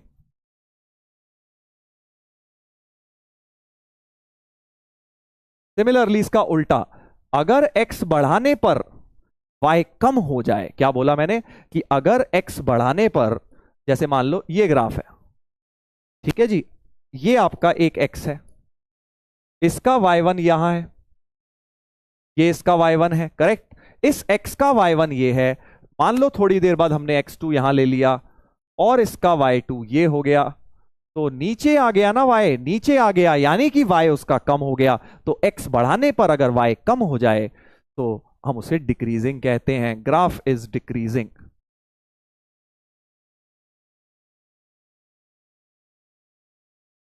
तो ग्राफ इज इंक्रीजिंग की क्या डेफिनेशन हो गई, if x1 greater than x2 implies y1 greater than y2, या x2 greater than x1 implies y2 greater than y1, तो ये डेफिनेशन हो गई इंक्रीजिंग की। बट डिक्रीजिंग की डेफिनेशन क्या हो गई कि अगर x2 बड़ा है x1 से, देन y2 छोटा हो जाए y1 से, तो ग्राफ को डिक्रीजिंग कहते हैं, ग्राफ को बेटा डिक्रीजिंग कह देते हैं। ठीक है, अभी मैंने तुम्हें बिल्कुल फंडामेंटल डेफिनेशन बताई है, स्लोप वगैरह में मैं जा ही नहीं रहा, फिजिक्स में तुम्हें स्लोप से बताएंगे, वो हम 12th में देखेंगे। अभी सिंपल सी डेफिनेशन, अगर x बढ़ाता गया y भी बढ़ गया तो इंक्रीज है, और अगर x बढ़ाने पर y कम हो गया तो डिक्रीजिंग है, सिंपल। सर स्टॉक मार्केट का ग्राफ बन गया अरे भाई साहब, तुम क्या ट्रेडिंग भी करनी शुरू कर दी क्या, स्टॉक मार्केट का क्या करोगे, अभी इन सब चीजों में बिल्कुल मत पढ़ो बेटा, पढ़ाई दिखाई में ध्यान दो अभी। हाँ, ये उम्र नहीं है स्टॉक मार्केट के बारे में सोचने की। ग्राफ को देखो अभी बहुत डेप्थ में नहीं समझ सकते, क्योंकि वो तो फिर 12th में घुस जाएंगे ना बेटा। अभी जितना बता रहा हूं बस उतना समझ लो ग्राफ के बारे में, पूरा 12th में करना ही है, 6 महीने ग्राफ ही graph, increasing decreasing maxima minima, यही पढ़ना है 6 महीने 12th में, वो कैसे 6 घंटे में बताई जा सकती है, इसलिए अभी हल्का फुल्का मैं तुम्हें आइडिया देते हुए चल रहा हूं बीच बीच में। चलो तो अब इसका काम क्या है, जरा साइन एक्स को देखते हैं, कब इंक्रीज कर रहा है कब डिक्रीज। तो ध्यान दीजिए भाई, साइन एक्स के ग्राफ की अगर मैं बात करूं, चलो फिर से बना लेता हूं साइन एक्स का ग्राफ ताकि आपके पेट में दर्द ना हो। ये बनाया मैंने साइन एक्स का ग्राफ। तो क्या मैं बोल सकता हूं कि साइन एक्स जो है 0 से π/2, ये π/2 था, ये पाई था, और ये 3π/2 था, और ये 2π था। तो क्या मैं बोल सकता हूं कि यहां तक तो साइन एक्स बढ़ रहा है, देखो वैसे ओरली भी दिख रहा है, यहां तक साइन एक्स इंक्रीज कर रहा है, फिर डिक्रीज कर रहा है, डिक्रीज कम होता जा रहा है, वाई देखो नीचे आ रहा है, नीचे आ रहा है, नीचे आ रहा है, यहां तक वाई डिक्रीज करा, फिर यहां पे वापस इंक्रीज करना शुरू कर गया। ठीक है, तो अगर मैं आपसे बोलूं साइन एक्स इंक्रीजिंग कब है, साइन एक्स इज इंक्रीजिंग, देखो इंक्रीजिंग के लिए एरो पॉइंटिंग अप बनाते हैं, ये इंक्रीजिंग का नोटेशन होता है। तो साइन एक्स इंक्रीजिंग कब था, पहले तो यहां तक था सर, पहले यहां तक साइन एक्स बढ़ा, मतलब 0 से π/2 तक था, फिर उसके बाद 3π/2 से 2π फिर इंक्रीज होने लग गया था, 3π/2 से 2π फिर से इंक्रीज होने लग गया था। क्या ये समझ आई बात? सीधे आप देख पा रहे हैं कि यहां पे देखिए बढ़ रहा है, साइन एक्स बढ़ रहा है, बढ़ रहा है, बढ़ रहा है, यहां तक बढ़ा, उसके बाद कम होना शुरू हुआ, ये सब डिक्रीजिंग है, फिर यहां पे सबसे कम हुआ, -1 पर आया, फिर बढ़ना, वाई की वैल्यू शुरू हो गई, ऊपर जाना मतलब बढ़ रहा है, वाई एक्सिस में ऊपर जाने का मतलब वो ग्राफ इंक्रीज करने लग गया, तो 3π/2 से 2π दोबारा इंक्रीज कर गया, whereas sine X is decreasing, मतलब एरो पॉइंटिंग डाउनवर्ड्स हो जाता है।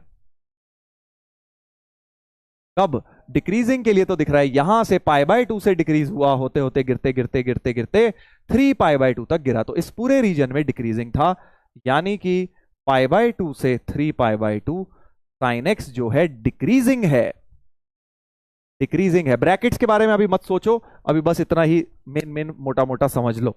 चलिए, तो अब मैं इसके फायदा क्या है, मैं आपसे पूछूं कि साइन 1 डिग्री बड़ा है या साइन 2 डिग्री बड़ा है, ऑल्दो हमें दोनों की वैल्यू नहीं पता, बट साइन 1 डिग्री बड़ा है या साइन 2 डिग्री, तो आप बहुत झट से बता सकते हैं, क्योंकि 90 तक यानी π/2 तक तो क्या होता है, π/2 तक तो साइन एक्स बढ़ता है, मतलब जितना एंगल बढ़ाऊंगा उतना वाई बढ़ेगा, यानी जितना साइन एक्स बढ़ाऊंगा उतना साइन एक्स भी बढ़ेगा। मैंने एक्स बढ़ाया 1 डिग्री से 2 डिग्री कर दिया, तो ये भी बढ़ जाना चाहिए, यानी कि साइन 2 डिग्री बड़ा हो जाएगा, साइन 2 डिग्री बड़ा हो जाएगा, क्योंकि 90 तक जो मर्जी एंगल ले लो, जितना एंगल बढ़ाओगे साइन भी उतना बढ़ता जाएगा। मान लो मैं आपसे बोलता हूं साइन 10 डिग्री बड़ा है या साइन 20 डिग्री बड़ा है, 90 तक तो बढ़ता है, जितना बड़ा एंगल उतना बड़ा साइन, जितना एक्स बढ़ाया उतना बढ़ेगा वाई, यही तो इंक्रीजिंग की डेफिनेशन है कि जितना एंगल बढ़ाओगे वाई भी उतना बढ़ता जाएगा, यानी एक्स बढ़ाओगे तो साइन एक्स भी बढ़ता जाएगा, तो साइन 20 बड़ा हो जाएगा साइन 10 से। बट यही बात अगर मैं 90 के आगे करूं, मान लो साइन 100 और साइन 101 की बात करता हूं, अब क्या हो जाएगा, अब बेटा 100 डिग्री तो इसके बाद है, 90 के बाद है, ये 90 है राइट, 90 के बाद है, 90 के बाद तो साइन एक्स एक डिक्रीजिंग फंक्शन है, और डिक्रीजिंग का मतलब बताया था जितना एक्स बढ़ाओगे उतना वाई यानी कि साइन एक्स कम होता जाएगा, है ना, जितना एक्स बढ़ाएंगे उतना साइन एक्स कम होता जाएगा, तो 90 के बाद जितना एंगल बढ़ाया उतना ये छोटा हो जाएगा, यानी साइन 100 बड़ा होगा साइन 101 से। ये छोटे छोटे कॉन्सेप्ट आपके ग्राफ के लग जाएंगे क्वेश्चंस के अंदर, साइन 100 बड़ा होगा साइन 101 के, राइट। ये कहानी कब तक चलेगी डिक्रीजिंग की, 3π/2 यानी 270 तक, कोई भी एंगल ले लो 270 से पहले, 200 डिग्री और 201 डिग्री में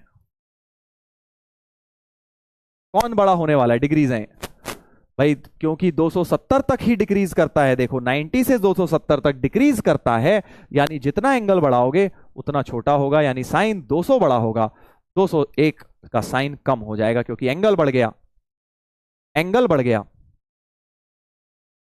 आई होप ये बात क्लियर है। बट 270 के बाद फिर से इंक्रीज कर रहा है, यानी साइन अगर 280 दे दूं और साइन 281 दे दूं, अब साइन 281 बड़ा हो जाएगा, क्यों, क्योंकि 270 के बाद तो फिर इंक्रीज करने लगता है, तो साइन में जितना एंगल बढ़ाओगे उतना साइन भी बढ़ता जाएगा। आई होप ये बात अब क्लियर हो गई है, ये बात क्लियर हो गई होगी भाई आप लोगों को। साइन एक्स का इंक्रीजिंग डिक्रीजिंग नेचर मैंने बता दिया है। ठीक है, चलो cos x का भी बता देता हूं। cos x, या चलो पहले एक क्वेश्चन इस पे बताओ, साइन 1 डिग्री बड़ा है या साइन 1 रेडियन बड़ा है? ये 1 रेडियन है, ठीक है। इन दोनों में कौन बड़ा होगा? इन दोनों में कौन बड़ा होगा? जल्दी बताओ। साइन 1 डिग्री बड़ा है या साइन 1 रेडियन बड़ा है? वॉइस क्रैक, हाँ ये मेरा, जैसे ये टच होता है इससे तब वॉइस क्रैक होती है। अब देखो ठीक हुई होगी। साइन 1 डिग्री बड़ा है या साइन 1 रेडियन बड़ा है? जल्दी से देखिए कौन सा बड़ा है भाई। अब सर ये कैसे भाई, पहले तो दोनों को सेम उसमें लाओगे यूनिट में, राइट। तो 1 रेडियन लगभग कितना होता है? देखो पाई रेडियन होता है 180 डिग्री, तो 1 रेडियन लगभग 180 बाय पाई, पाई को लगभग 3 ले लो, 3.1 ले लो, तो लगभग ये 57 डिग्री के आसपास आ जाता है। तो 1 रेडियन लगभग 57 डिग्री होता है, तो मैं 1 रेडियन की जगह 57 डिग्री रख देता हूं। यानी साइन 1 डिग्री और साइन 57 डिग्री में कौन बड़ा होगा, बस तुम्हें ये देखना है, लगभग अप्रोक्सीमेटली, राइट। तो क्योंकि साइन इंक्रीज करता है कब तक? 90 डिग्री तक तो साइन इंक्रीज करता है। तो साइन 1 डिग्री तो बहुत छोटा है, साइन 1 डिग्री तो 1 डिग्री तो यहां पे कहीं है, और 1 रेडियन लगभग यहां है 57 के आसपास। साइन 1 रेडियन तो बहुत बड़ा है भाई। तो साइन 1 रेडियन क्योंकि बड़ा है, इंक्रीज कर रहा है, वो 90 तक इंक्रीज करता है, साइन 1 रेडियन की वैल्यू ज्यादा बड़ी होगी। जिनको अभी जरा सा भी डाउट रह गया, अभी सारा क्लियर हो जाएगा। कॉस का भी ग्राफ समझोगे ना तो सब क्लियर हो जाएगा। चलो कॉस का इंक्रीजिंग डिक्रीजिंग बिहेवियर देखते हैं, कॉस का इंक्रीजिंग डिक्रीजिंग बिहेवियर देखते हैं। चलो कॉस का ग्राफ बना लेता हूं फिर से। ये था भाई कॉस का ग्राफ, ठीक है। ये 0 पे वैल्यू है, ये π/2 है, ये पाई पर है, ये 3π/2 पर है, और ये 2π पर वैल्यू है। अपने को अब ये देखना है कब इंक्रीज कर रहा है कब डिक्रीज। अभी 2 मिनट रुक जाओ, कॉस का समझ आ जाएगा सारा, एक साथ डाउट ले लूंगा, ठीक है। तो ये क्लियरली कम हो रहा है, कम हो रहा है, कम हो रहा है, डिक्रीज हो रहा है, कॉस डिक्रीज हो रहा है, डिक्रीज करते करते यहां तक डिक्रीज हुआ, देखो। तो cos x is decreasing for x from 0 to pi, 0 से पाई में पूरे में वो डिक्रीज किया है, और इसके बाद बेटा जाके बढ़ने लग गया है। देखो बढ़ने लग गया, बढ़ने लग गया, यहां तक पूरा बढ़ा। तो कॉस एक्स तो बड़ा सिंपल ग्राफ है, कॉस एक्स इसके बाद इंक्रीज करने लग गया फॉर पाई टू 2 पाई। बहुत ही सिंपल कि 180 तक वो डिक्रीज करेगा और 180 से 360 तक वो इंक्रीज करेगा। तो सिंपल, अगर मैं आपसे पूछूं cos 1 डिग्री बड़ा है या cos 2 डिग्री बड़ा है, तो आप बहुत इजीली बता देंगे, क्योंकि वो डिक्रीज होगा, जितना एंगल बढ़ाओगे cos उतना छोटा होता जाएगा 180 तक। तो जो छोटा एंगल है उसका cos बड़ा होगा, क्योंकि डिक्रीजिंग का मतलब ये होता है कि जिसका एंगल बड़ा उसका cos छोटा, जिसका एंगल बड़ा यानी जिसका x बड़ा उसका y छोटा, करेक्ट। तो क्योंकि 2 डिग्री बड़ा होता है इसलिए cos 1 डिग्री बड़ा होगा cos 2 डिग्री से, बिकॉज डिक्रीजिंग ग्राफ है। यही मैं आपसे पूछूं cos 46 डिग्री बड़ा है या cos 47 डिग्री बड़ा है, तो आप बता देंगे भाई cos 46 बड़ा है, क्योंकि 180 तक तो यही कहानी चलेगी, cos में जितना एंगल बढ़ाओगे उतना cos की वैल्यू छोटी होती जाएगी, उतनी cos की वैल्यू छोटी होती, या इनफैक्ट तुमने देखा भी है, देखो cos 15 डिग्री क्या होता है? √3 + 1/2 √2। cos 75 डिग्री यानी sin 15 √3 - 1/2 √2। तो आप देख रहे हो ना, छोटा हो गया, एंगल बढ़ाया 15 से 75 पहुंच गए, बट cos कितना छोटा हो गया, प्लस की जगह -1 आ गया। cos 15 जो है क्लियरली बड़ा है cos 75 से, एंगल बढ़ गया बट cos की वैल्यू 75 में छोटी रह गई, ठीक है। ये है फंडा, ये है फंडा कि जितना एंगल बढ़ाएंगे 180 तक, बट 180 के बाद कहानी पलट जाएगी। अगर मैं आपसे पूछूं cos 190 और cos 191 में कौन बड़ा है, तो अब 180 के बाद इंक्रीजिंग फंक्शन है, जितना एंगल बढ़ा उतना वैल्यू बढ़ा, ये हो जाएगा, ठीक है। फिर वही सवाल, cos 1 डिग्री बड़ा है या cos 1 रेडियन? cos 1 डिग्री बड़ा है या cos 1 रेडियन? 1 रेडियन 57 डिग्री के आसपास, तो इसको तुमने लिख लिया लगभग 57 डिग्री। तो अब cos 1 डिग्री बड़ा है या cos 57, तो 90 तक के हैं, यानी डिक्रीजिंग कॉस तो डिक्रीजिंग होता है, कॉस 1 बड़ा होने वाला है, कॉस 1 डिग्री बड़ा होने वाला है, इस बार कॉस 1 डिग्री बड़ा होने वाला है, कॉस 1 डिग्री बड़ा होगा कॉस 1 रेडियन से। क्या ये बात क्लियर है? क्या ये बात क्लियर है भाई? ग्राफ से भी देख लीजिए, 1 डिग्री होगा यहां, 1 रेडियन होगा लगभग यहां, 1 डिग्री पे y की वैल्यू यहां है cos 1 डिग्री, और 1 रेडियन में नीचे की तरफ आ गई है, देखिए cos 1 नीचे आ गया, यानी cos 1 रेडियन छोटा है, cos 1 डिग्री बड़ा है। क्लियर हो रहा है भाई? देखो कॉन्सेप्चुअल चीजें हैं, कोई फॉर्मूले नहीं है इसमें, सिर्फ कॉन्सेप्ट लग रहे हैं कि ग्राफ डिक्रीज करता गया फिर इंक्रीज करता गया। डिक्रीजिंग का मतलब होता है जितना एक्स बढ़ाया, जितना एंगल बढ़ाऊंगा उतना cos x छोटा होगा। इंक्रीजिंग का मतलब होता है जितना एंगल बढ़ाऊंगा उतना cos x भी बढ़ जाएगा। चलिए, तो ये बात हो गई है क्लियर। अब एक बहुत प्यारा क्वेश्चन करते हैं, बहुत प्यारा क्वेश्चन करते हैं, मेरा वन ऑफ द फेवरेट। अब हमें इनको असेंडिंग ऑर्डर में लगाना है, असेंडिंग ऑर्डर में लगाना है भाई। किसको? देखो, sine 1 radian, sine 2 radian, sine 3 radian को, सारे रेडियन में है, ठीक है, डिग्री में नहीं है, रेडियन में है। डिग्री में होते तो हलवा सवाल हो जाता। तो जब भी ऐसा क्वेश्चन आए पहले साइन का ग्राफ बना लो, साइन का ग्राफ बना लीजिए। और 3 रेडियन, भाई देखो पाई रेडियन होता है 3.14, तो पाई से आगे जाने की तो जरूरत ही नहीं है तुम्हें, क्योंकि पाई तुम्हारा 3.14 के लगभग हो गया, 3 रेडियन यहां कहीं होगा, और ये π/2 होता है। ध्यान देना भाई, बहुत मजा आने वाला है इस क्वेश्चन में, एक मैं करके दिखा रहा हूं। π/2 ये होता है, π/2 पे 1 है, π/2 मतलब भाई π/2 कितना हो जाएगा? 3.14/2, 3.14/2 मतलब 1.57 के करीब।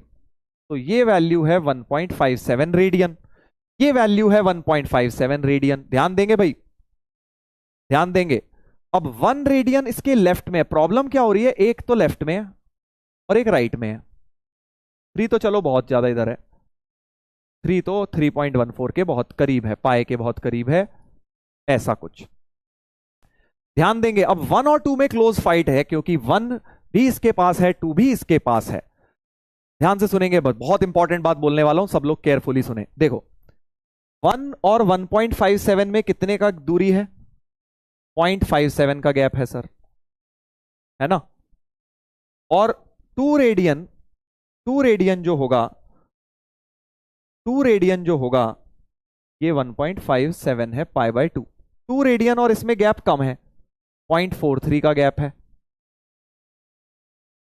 समझ गए? तो 1.57 के ज्यादा नजदीक 1 है या 2 है? 2 है भाई, क्योंकि इसमें गैप सिर्फ 0.43 का है, इसमें गैप 0.57 का है। ध्यान से सुनेंगे भाई, दोबारा सुन लो ये वाला कॉन्सेप्ट कि 1.57 ये रहा, 1 इससे ज्यादा दूर है, 2 इससे ज्यादा नजदीक है। क्यों? क्योंकि ये गैप कम है, 0.43 है, वो 0.57 है, तो मैक्सिमम वैल्यू के ज्यादा नजदीक 2 है भाई। मैक्सिमम वैल्यू आ रही है ना, तो मैक्सिमम वैल्यू के ज्यादा नजदीक ये है, और ये भाई साहब थोड़ा सा दूर चले जाएंगे, इसलिए ये थोड़ा सा नीचे चले जाएंगे, इसलिए ये वाली वैल्यू छोटी हो जाएगी। तो साइन 1 रेडियन सबसे छोटा बन जाएगा, इनमें दोनों में से छोटा बन जाएगा।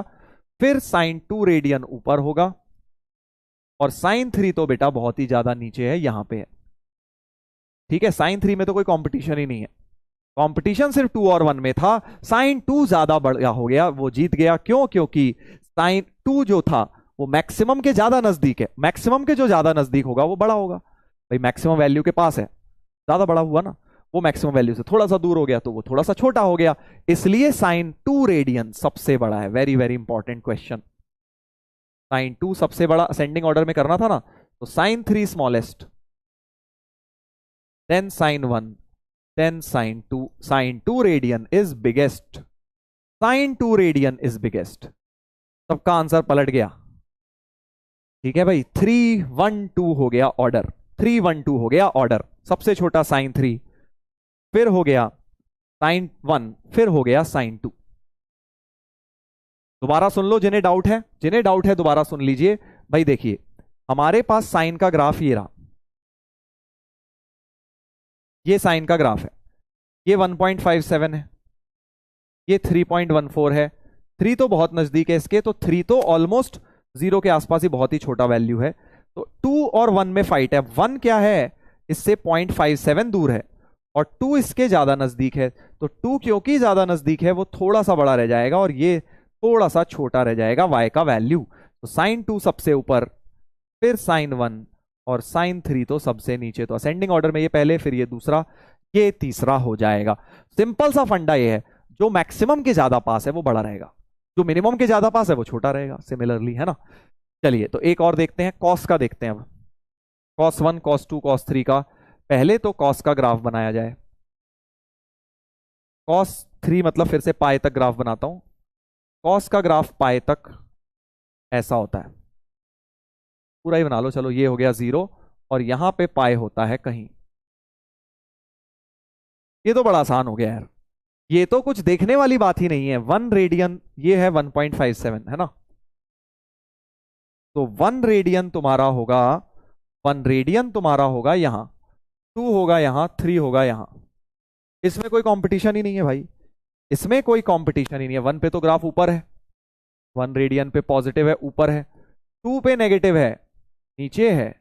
3 पे और ज्यादा नेगेटिव है, क्योंकि डिक्रीज ही कर रहा है ना, इसलिए इसमें तो कोई फाइट ही नहीं हुई। क्योंकि इस पूरा डिक्रीज करता है, कॉस क्या करता है, डिक्रीज करता है पाए तक, 3.14 तक डिक्रीज करता है। तो जितना आप बढ़ाते जा रहे हो उतना छोटा होता जा रहा है। यानी सबसे बड़ा है cos 1, फिर है cos 2, फिर है cos 3, और असेंडिंग ऑर्डर का मतलब cos 3 smallest, then cos 2, then cos 1। I hope ये बात क्लियर है, आई होप बेटा ये बात क्लियर है।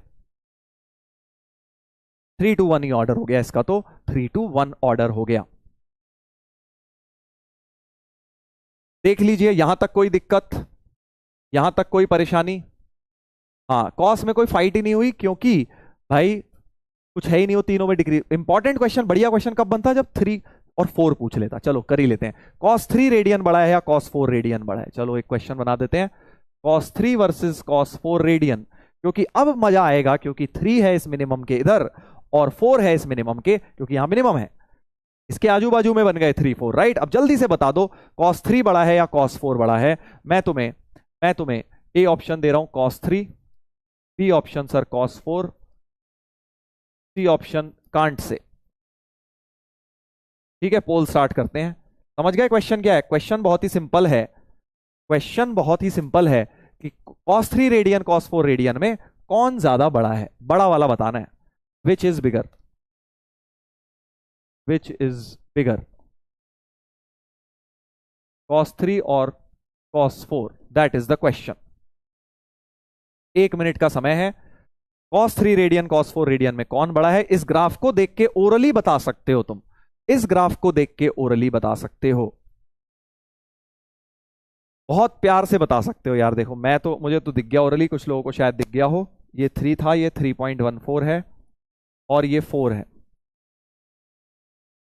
ठीक है, गैप किस में एक ज्यादा है, बस ये देखो, 3 और 3.14 में 0.14 का गैप है, कम गैप है।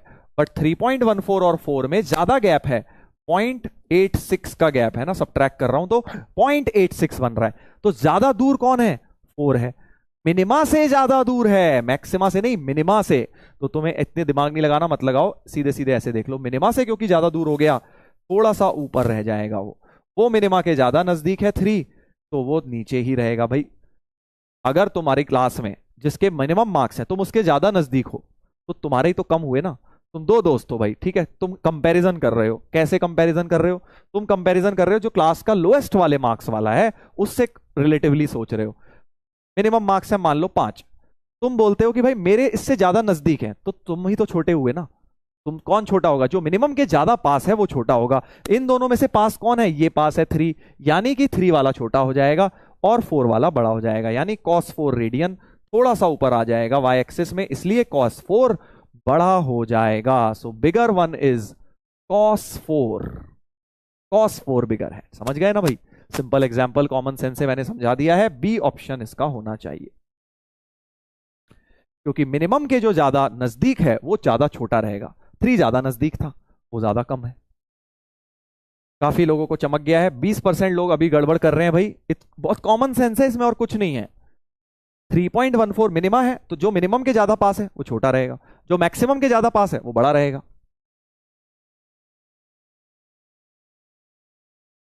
बस करो सर। अच्छा बेटा, तुम बंद कर दो अपनी क्लास, तुम्हें ज्यादा मन कर रहा है। चलिए एक और देखते हैं इसी प्रकार का। चलो यहां पे बात हुई है तो एक और बात कर ही लेते हैं। इसकी बात करें, बात की जाए, बात की जाए। चलो sin 3 और sin 5 रेडियन की बात कर लेते हैं ना। cos 3 cos करिए, sin 3 sin 4 and sin 5 radian की बात करते हैं, कौन बड़ा है। sin 4 एंड sin 5 रेडियन में कुछ भी बना के ऐसे कुछ भी क्वेश्चन बना लेंगे, ठीक है। इन दोनों में कौन बड़ा है ये देखते हैं। तो फिर से वही ग्राफ बनाऊंगा साइन का। ये तो हो गया पाए तक, 2 पाई तक जाऊंगा क्योंकि मुझे इस बार 3 के आगे निकलना है। 3.14, 2 पाई का मतलब 6.28, ठीक है जी, 6.28। और ये वाला होता है 3 पाई बाय 2। 3 पाई बाय 2 का मतलब रफली कितना हुआ देखो, 3 पाई बाय 2 का मतलब हुआ 3 × 1.57, देख लो लगभग 4.5 के आसपास। नहीं, फिक्स एग्जैक्ट वैल्यू देख लेते हैं। 1.57 × 3, 4.71। तो ये लगभग क्या है बेटा, 4.71 है ये सब चेक करना जरूरी है, क्योंकि तभी तो मैं 4 और 5 को पोजीशन कर पाऊंगा। 4 एंड 5 को तभी मैं पोजीशन कर पाऊंगा। देखिए फिर से 4 इससे ज्यादा दूर होगा क्योंकि वो 0.71 गैप है, और 5 इसके बहुत नजदीक होगा। तो मिनिमा के ज्यादा नजदीक है ये, यानी ये छोटा है। वो मिनिमा के दूर है यानी बड़ा है। तो sin 4 ऊपर आ जाएगा, sin 5 नीचे है, तो sin 4 बड़ा है। सिंपल। sin 4 रेडियन बड़ा है, क्यों? क्योंकि वो मिनिमा के ज्यादा दूर है sin 4, और 5 मिनिमा के ज्यादा पास है। तो sin 4 रेडियन बड़ा हो जाएगा sin 5 रेडियन के। चलो एक और करते हैं, एक और करते हैं भाई। यहां तक क्लियर है? यहां तक बात क्लियर हो गई है? हम्म। अब एक क्वेश्चन में मैं क्या कर रहा हूं, थोड़ा सा चेंज कर रहा हूं। cos 1 और cos 7 रेडियन को कंपेयर कर रहा हूं, बहुत बड़ा दे दिया। 7 रेडियन का मतलब समझ रहे हो ना? 7 रेडियन का मतलब 6.28 के भी आगे निकल जाएगा, 6.28 के भी आगे निकल जाएगा। तो अब देखो इसमें एक ट्रिक है भाई, कोई भी एंगल अगर 360 से आगे निकल जाता है तो उसमें से क्या कर देते हो, 360 माइनस कर देते हैं। सर 400 डिग्री कोई दे दे तो 360 तो यूं ही उड़ा दोगे। ऐसे ही तुम इसमें से 6.28 तो यूं ही उड़ा दो भाई, क्यों इतना लंबा देखोगे, है ना। तो cos 1 तो एज इट इज रख दो, और cos 7 को आप लिख लीजिए। 7 में से 6.28 लगभग माइनस कर दिया। 6.28 क्या रेफर कर रहा है, 2 पाई को रेफर कर रहा है। 2 पाई को रेफर कर रहा है क्योंकि मैं किसी भी एंगल से बेटा 2 पाई हटा सकता हूं, किसी में भी 2 पाई हटा सकता हूं। तो 6.28 हटा दिया, यानी cos 1 और cos 0.72, ये लगभग क्या बन गया, 0.72 बन गया। 7 माइनस 6.28। अब इन दोनों को कंपेयर कर लो बस, अब तो बड़ा आसान हो गया। कॉस का ग्राफ बनाया, कॉस का ग्राफ बनाया 0, ये 1.57 होता है, ठीक है जी। तो अब 1 रेडियन तो यहां कहीं होगा, 0.72 यहां कहीं होगा, ठीक है। 0.72 और 1 को कंपेयर करना है, तो 0.72 ऊपर रहेगा, 1 थोड़ा सा नीचे रहेगा। इसलिए cos 7 रेडियन जो है बड़ा हो जाएगा, ठीक है। cos 7, ये वाली जो वैल्यू थी cos 7 ही थी, इसलिए cos 1 छोटा है, cos 7 बड़ा है। तो मैंने यहां क्या कॉन्सेप्ट यूज किया कि अगर बड़े एंगल आ जाते हैं तो जैसे मैं 360 माइनस करता हूं, वैसे ही यहां रफली 2 पाई यानी कि 6.28 माइनस कर दूंगा। अब ये बात क्लियर हो रही है? आई होप ये बात क्लियर हो रही है।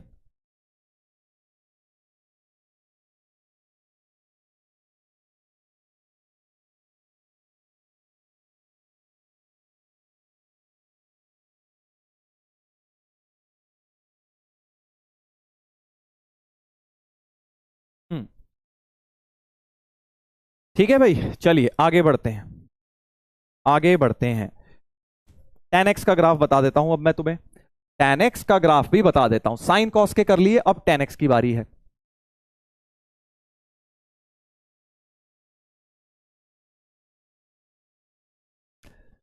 सर डाउट्स, चलिए डाउट्स देख लेते हैं एक बार।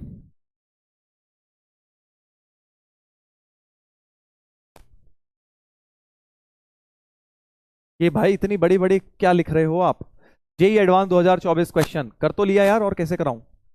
हमने किया है सर, एडवांस का क्वेश्चन हो गया है, लेकिन काफी टफ था सर जी। अभी टफ लग रहा है तुम्हें, धीरे धीरे तुम्हें वो बहुत इजी लगेगा जितनी प्रैक्टिस करोगे। सर जब आप क्लास में क्वेश्चन कराते हैं तब तो हो जाते हैं, बट क्लास के बाद खुद से ट्राई करने पर नहीं हो पाते।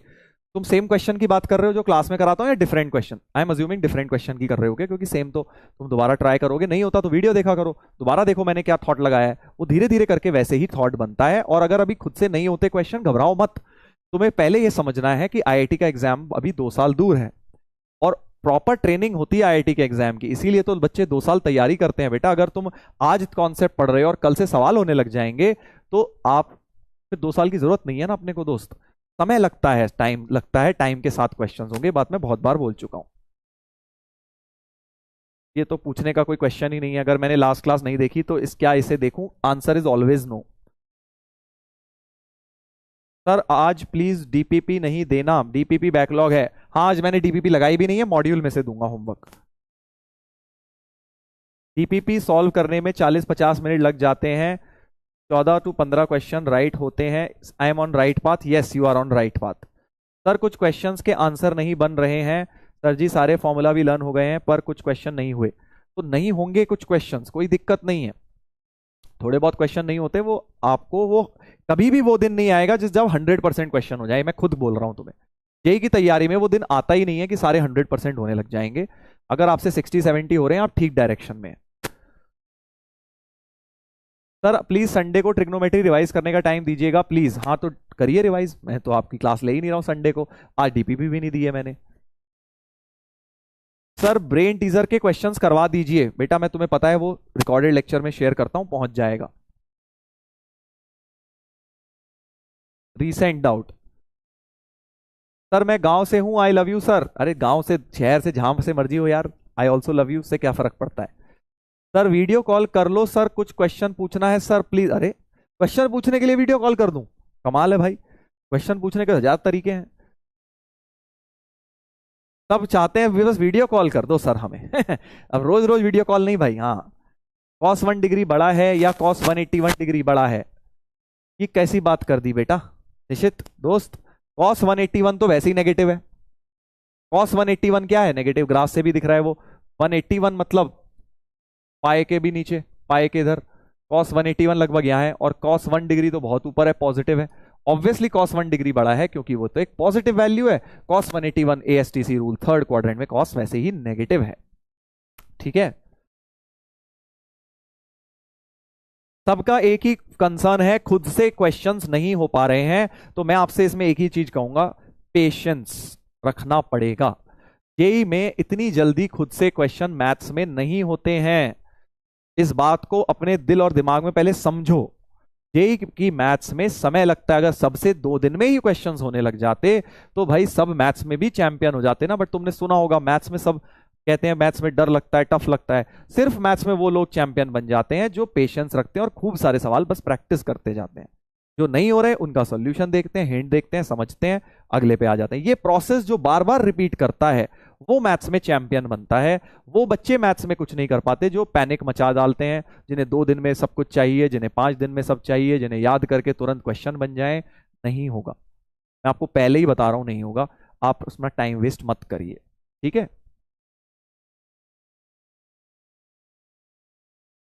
एक महान व्यक्ति कह रहा है कॉस 181 भी तो कॉस 1 होगा सर। हे बजरंग बली, 180+1 लिखा ना, थर्ड क्वाड्रेंट। अभी तू इसी में पड़ा हुआ है बेटा, कॉस नेगेटिव होता है, कॉस विल रिमेन कॉस, तो माइनस कॉस 1 हुआ ना, कॉस 181। अलाइड एंगल में अभी भी गलतियां कर रहे हो। हम्म, चलो भाई 10x के ग्राफ पे आते हैं, इससे पहले कि हमारा समय और बर्बाद हो। 10x को लिख देंगे sin x upon cos x। देखो आईआईटी वैसे ही सबसे नहीं होना, ठीक है, ये बात तो फैक्ट है, सारे बच्चे थोड़ी चले जाएंगे आईआईटी में, कुछ लिमिटेड ही जाएंगे।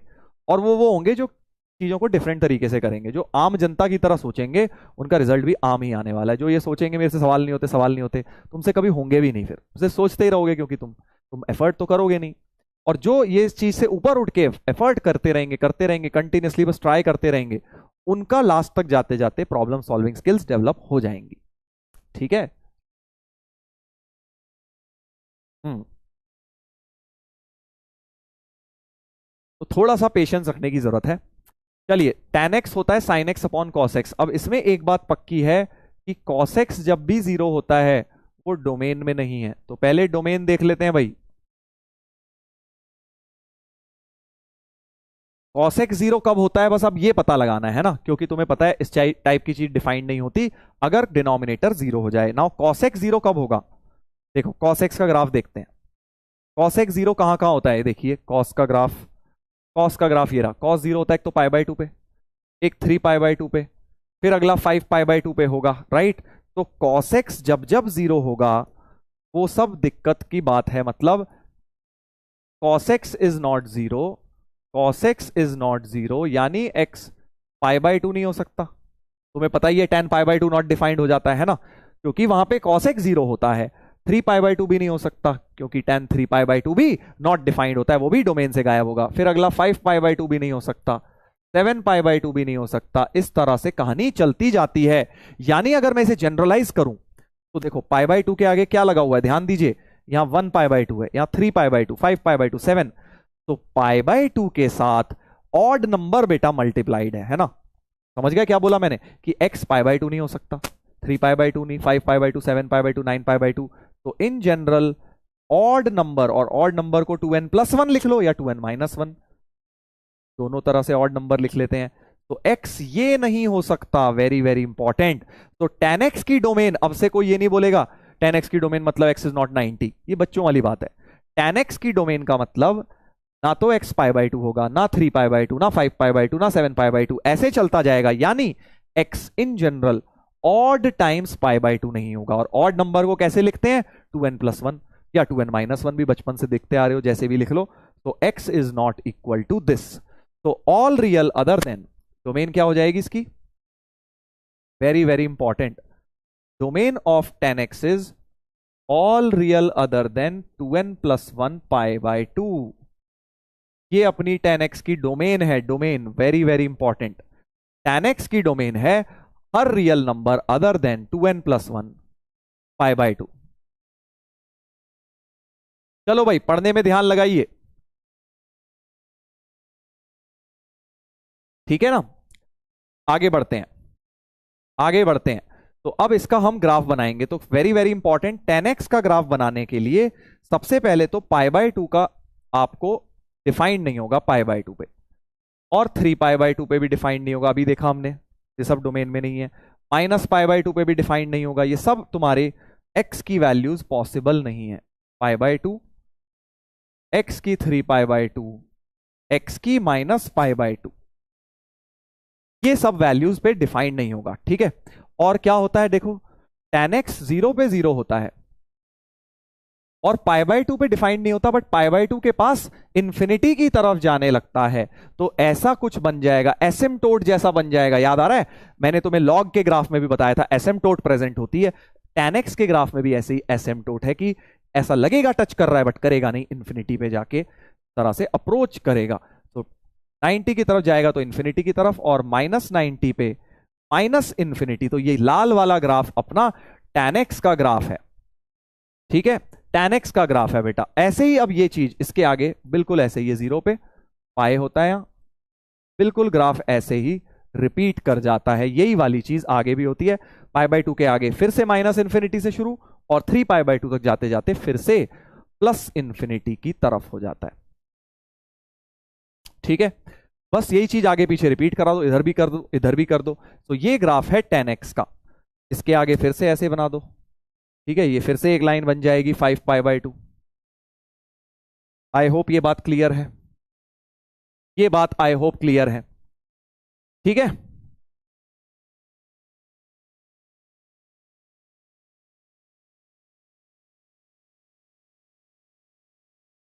कब तक चलेगा सर? बिल्कुल इन्फिनिटी तक चलता जाएगा। इसको आप आगे जितनी मर्जी इस तरह से ब्रांचेस बना दीजिए। अब इसका फिर से जरा रेंज बता दो। देखो डोमेन तो मैंने तुम्हें बता दिया कि π/2 पे नॉट डिफाइंड, 3π/2, 5π/2, 7π/2, -π/2, -3π/2, सारे ऑड नंबर्स लिख लो π/2 के साथ, उन सब पे बेटा नॉट डिफाइंड होगा। बस अब मुझे तुम रेंज बता दो इसका कि रेंज क्या होने वाला है। रेंज मतलब y की वैल्यू। ग्राफ से रेंज देखना तुम्हें आता है, रिलेशन फंक्शंस में मैंने सिखाया है। y की वैल्यू देखो जरा, तो ग्राफ को अगर मैं y के एक्सिस से देखूं, ये इंफिनिटी तक जा रहा है, पॉजिटिव सारी ले रहा है, देखो सारी वैल्यू ले रहा है, और माइनस भी सारी ले रहा है, सारी नेगेटिव वैल्यू माइनस इंफिनिटी तक भी जा रहा है। यानी tan x की रेंज ऑल रियल नंबर्स हो गई। Very good. माइनस इंफिनिटी से प्लस इंफिनिटी सब कुछ ले रहा है, माइनस इंफिनिटी से प्लस इंफिनिटी, या आप बोल देंगे y belongs to all real. So very very important, tan x की रेंज ऑल रियल नंबर्स होती है। tan x की रेंज क्या है? All real numbers. ठीक है, डोमेन ये है। पीरियड क्या है tan x का? बड़ा इंटरेस्टिंग बात, tan x का पीरियड क्या है? देखो साइन कॉस का पीरियड तो 2π होता था, क्योंकि पूरा ग्राफ 2π के बाद रिपीट करता था। बट tan x को अगर आप देखें तो ये वाली जो चीज है, कौन सी वाली? ये पूरी चीज जो है, ये पूरी चीज ये ही बार बार रिपीट कर रही है। देखो ये इसी के बाद ये आ गई, बिल्कुल सेम इधर भी ऐसे ही आ गई है ना, इधर भी ये ऐसे ही आ गया। यानी कि tan x का जो ग्राफ है वो पाई यूनिट्स के बाद, -π/2 से π/2 कितना गैप हुआ? पाई हुआ। तो पाई के बाद as it is graph, pi के बाद as it is. Very very important, tan x का ग्राफ पाई के बाद रिपीट करता है। So fundamental period of tan x is pi. Fundamental period is pi. General period n π हो गया, fundamental period पाई हो गया। याद रखना ये सब, लर्न करना है ये सब, ये नहीं भूल गए बाद में।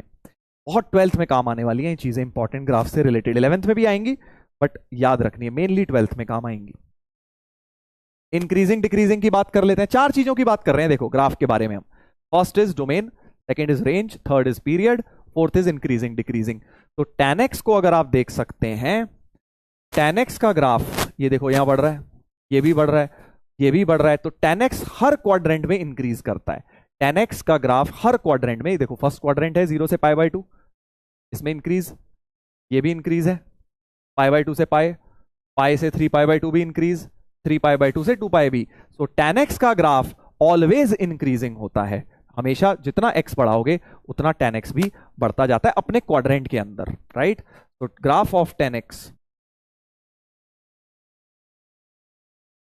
is increasing in each quadrant।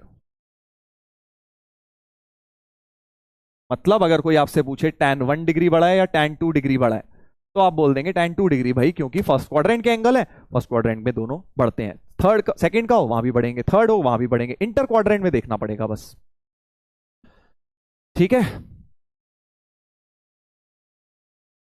tan x का ग्राफ। अब बिल्कुल ऐसे ही देखो, अब हर चीज का मैं ग्राफ बनवा नहीं रहा, आगे के तुम याद कर लोगे, बस मैं तुम्हें डोमेन बता देता हूं cot x की। ठीक है, तो cot x का ग्राफ इस तरह से दिखता है, बस थोड़ी सी लाइन उल्टी हो गई, tan x से उल्टी हो गई, सब एनसीईआरटी में बने हैं, तुम्हारे लिए मैंने बना दिए हैं। tan x का, cot x का ग्राफ बेसिकली अब कब डिफाइंड नहीं होगा? बेसिकली cot x को लिखोगे cos x upon sin x। अब sin x 0 नहीं होना चाहिए, sin x 0 नहीं होना चाहिए। sin x 0 कहां पे होता है? 0 पे, पाई पे, 2π पे, 3π पे, है ना भाई। देख लो sin x के ग्राफ से देख लीजिए, sin x 0 कहां कहां होता है। देखो sin x 0 0 पे, पाई, 2π, 3π, 4π, ऐसे sin x सब जगह 0 होता है। तो हमें ये वाले डोमेन में से हटाने पड़ जाएंगे। sin x is not equal to 0, sin x 0 वाले मतलब x 0π 2π, यानी x is not equal to nπ। n को 1 2 3 4 कुछ भी -1 डालोगे सारे आ जाएंगे, राइट।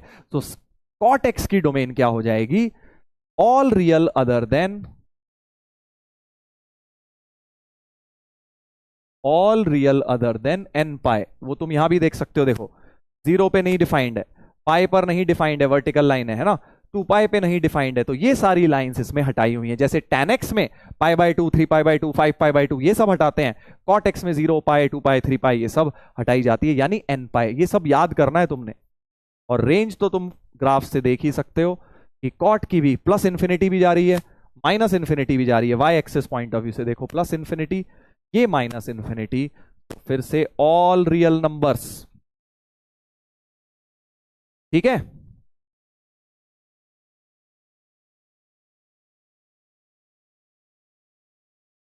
चलिए, तो ये कुछ ग्राफ्स हो गए हैं कॉट के। अब इसी तरह से सेक और कोसेक के इतने काम के नहीं होते, बट फिर भी मैंने बना दिए हैं।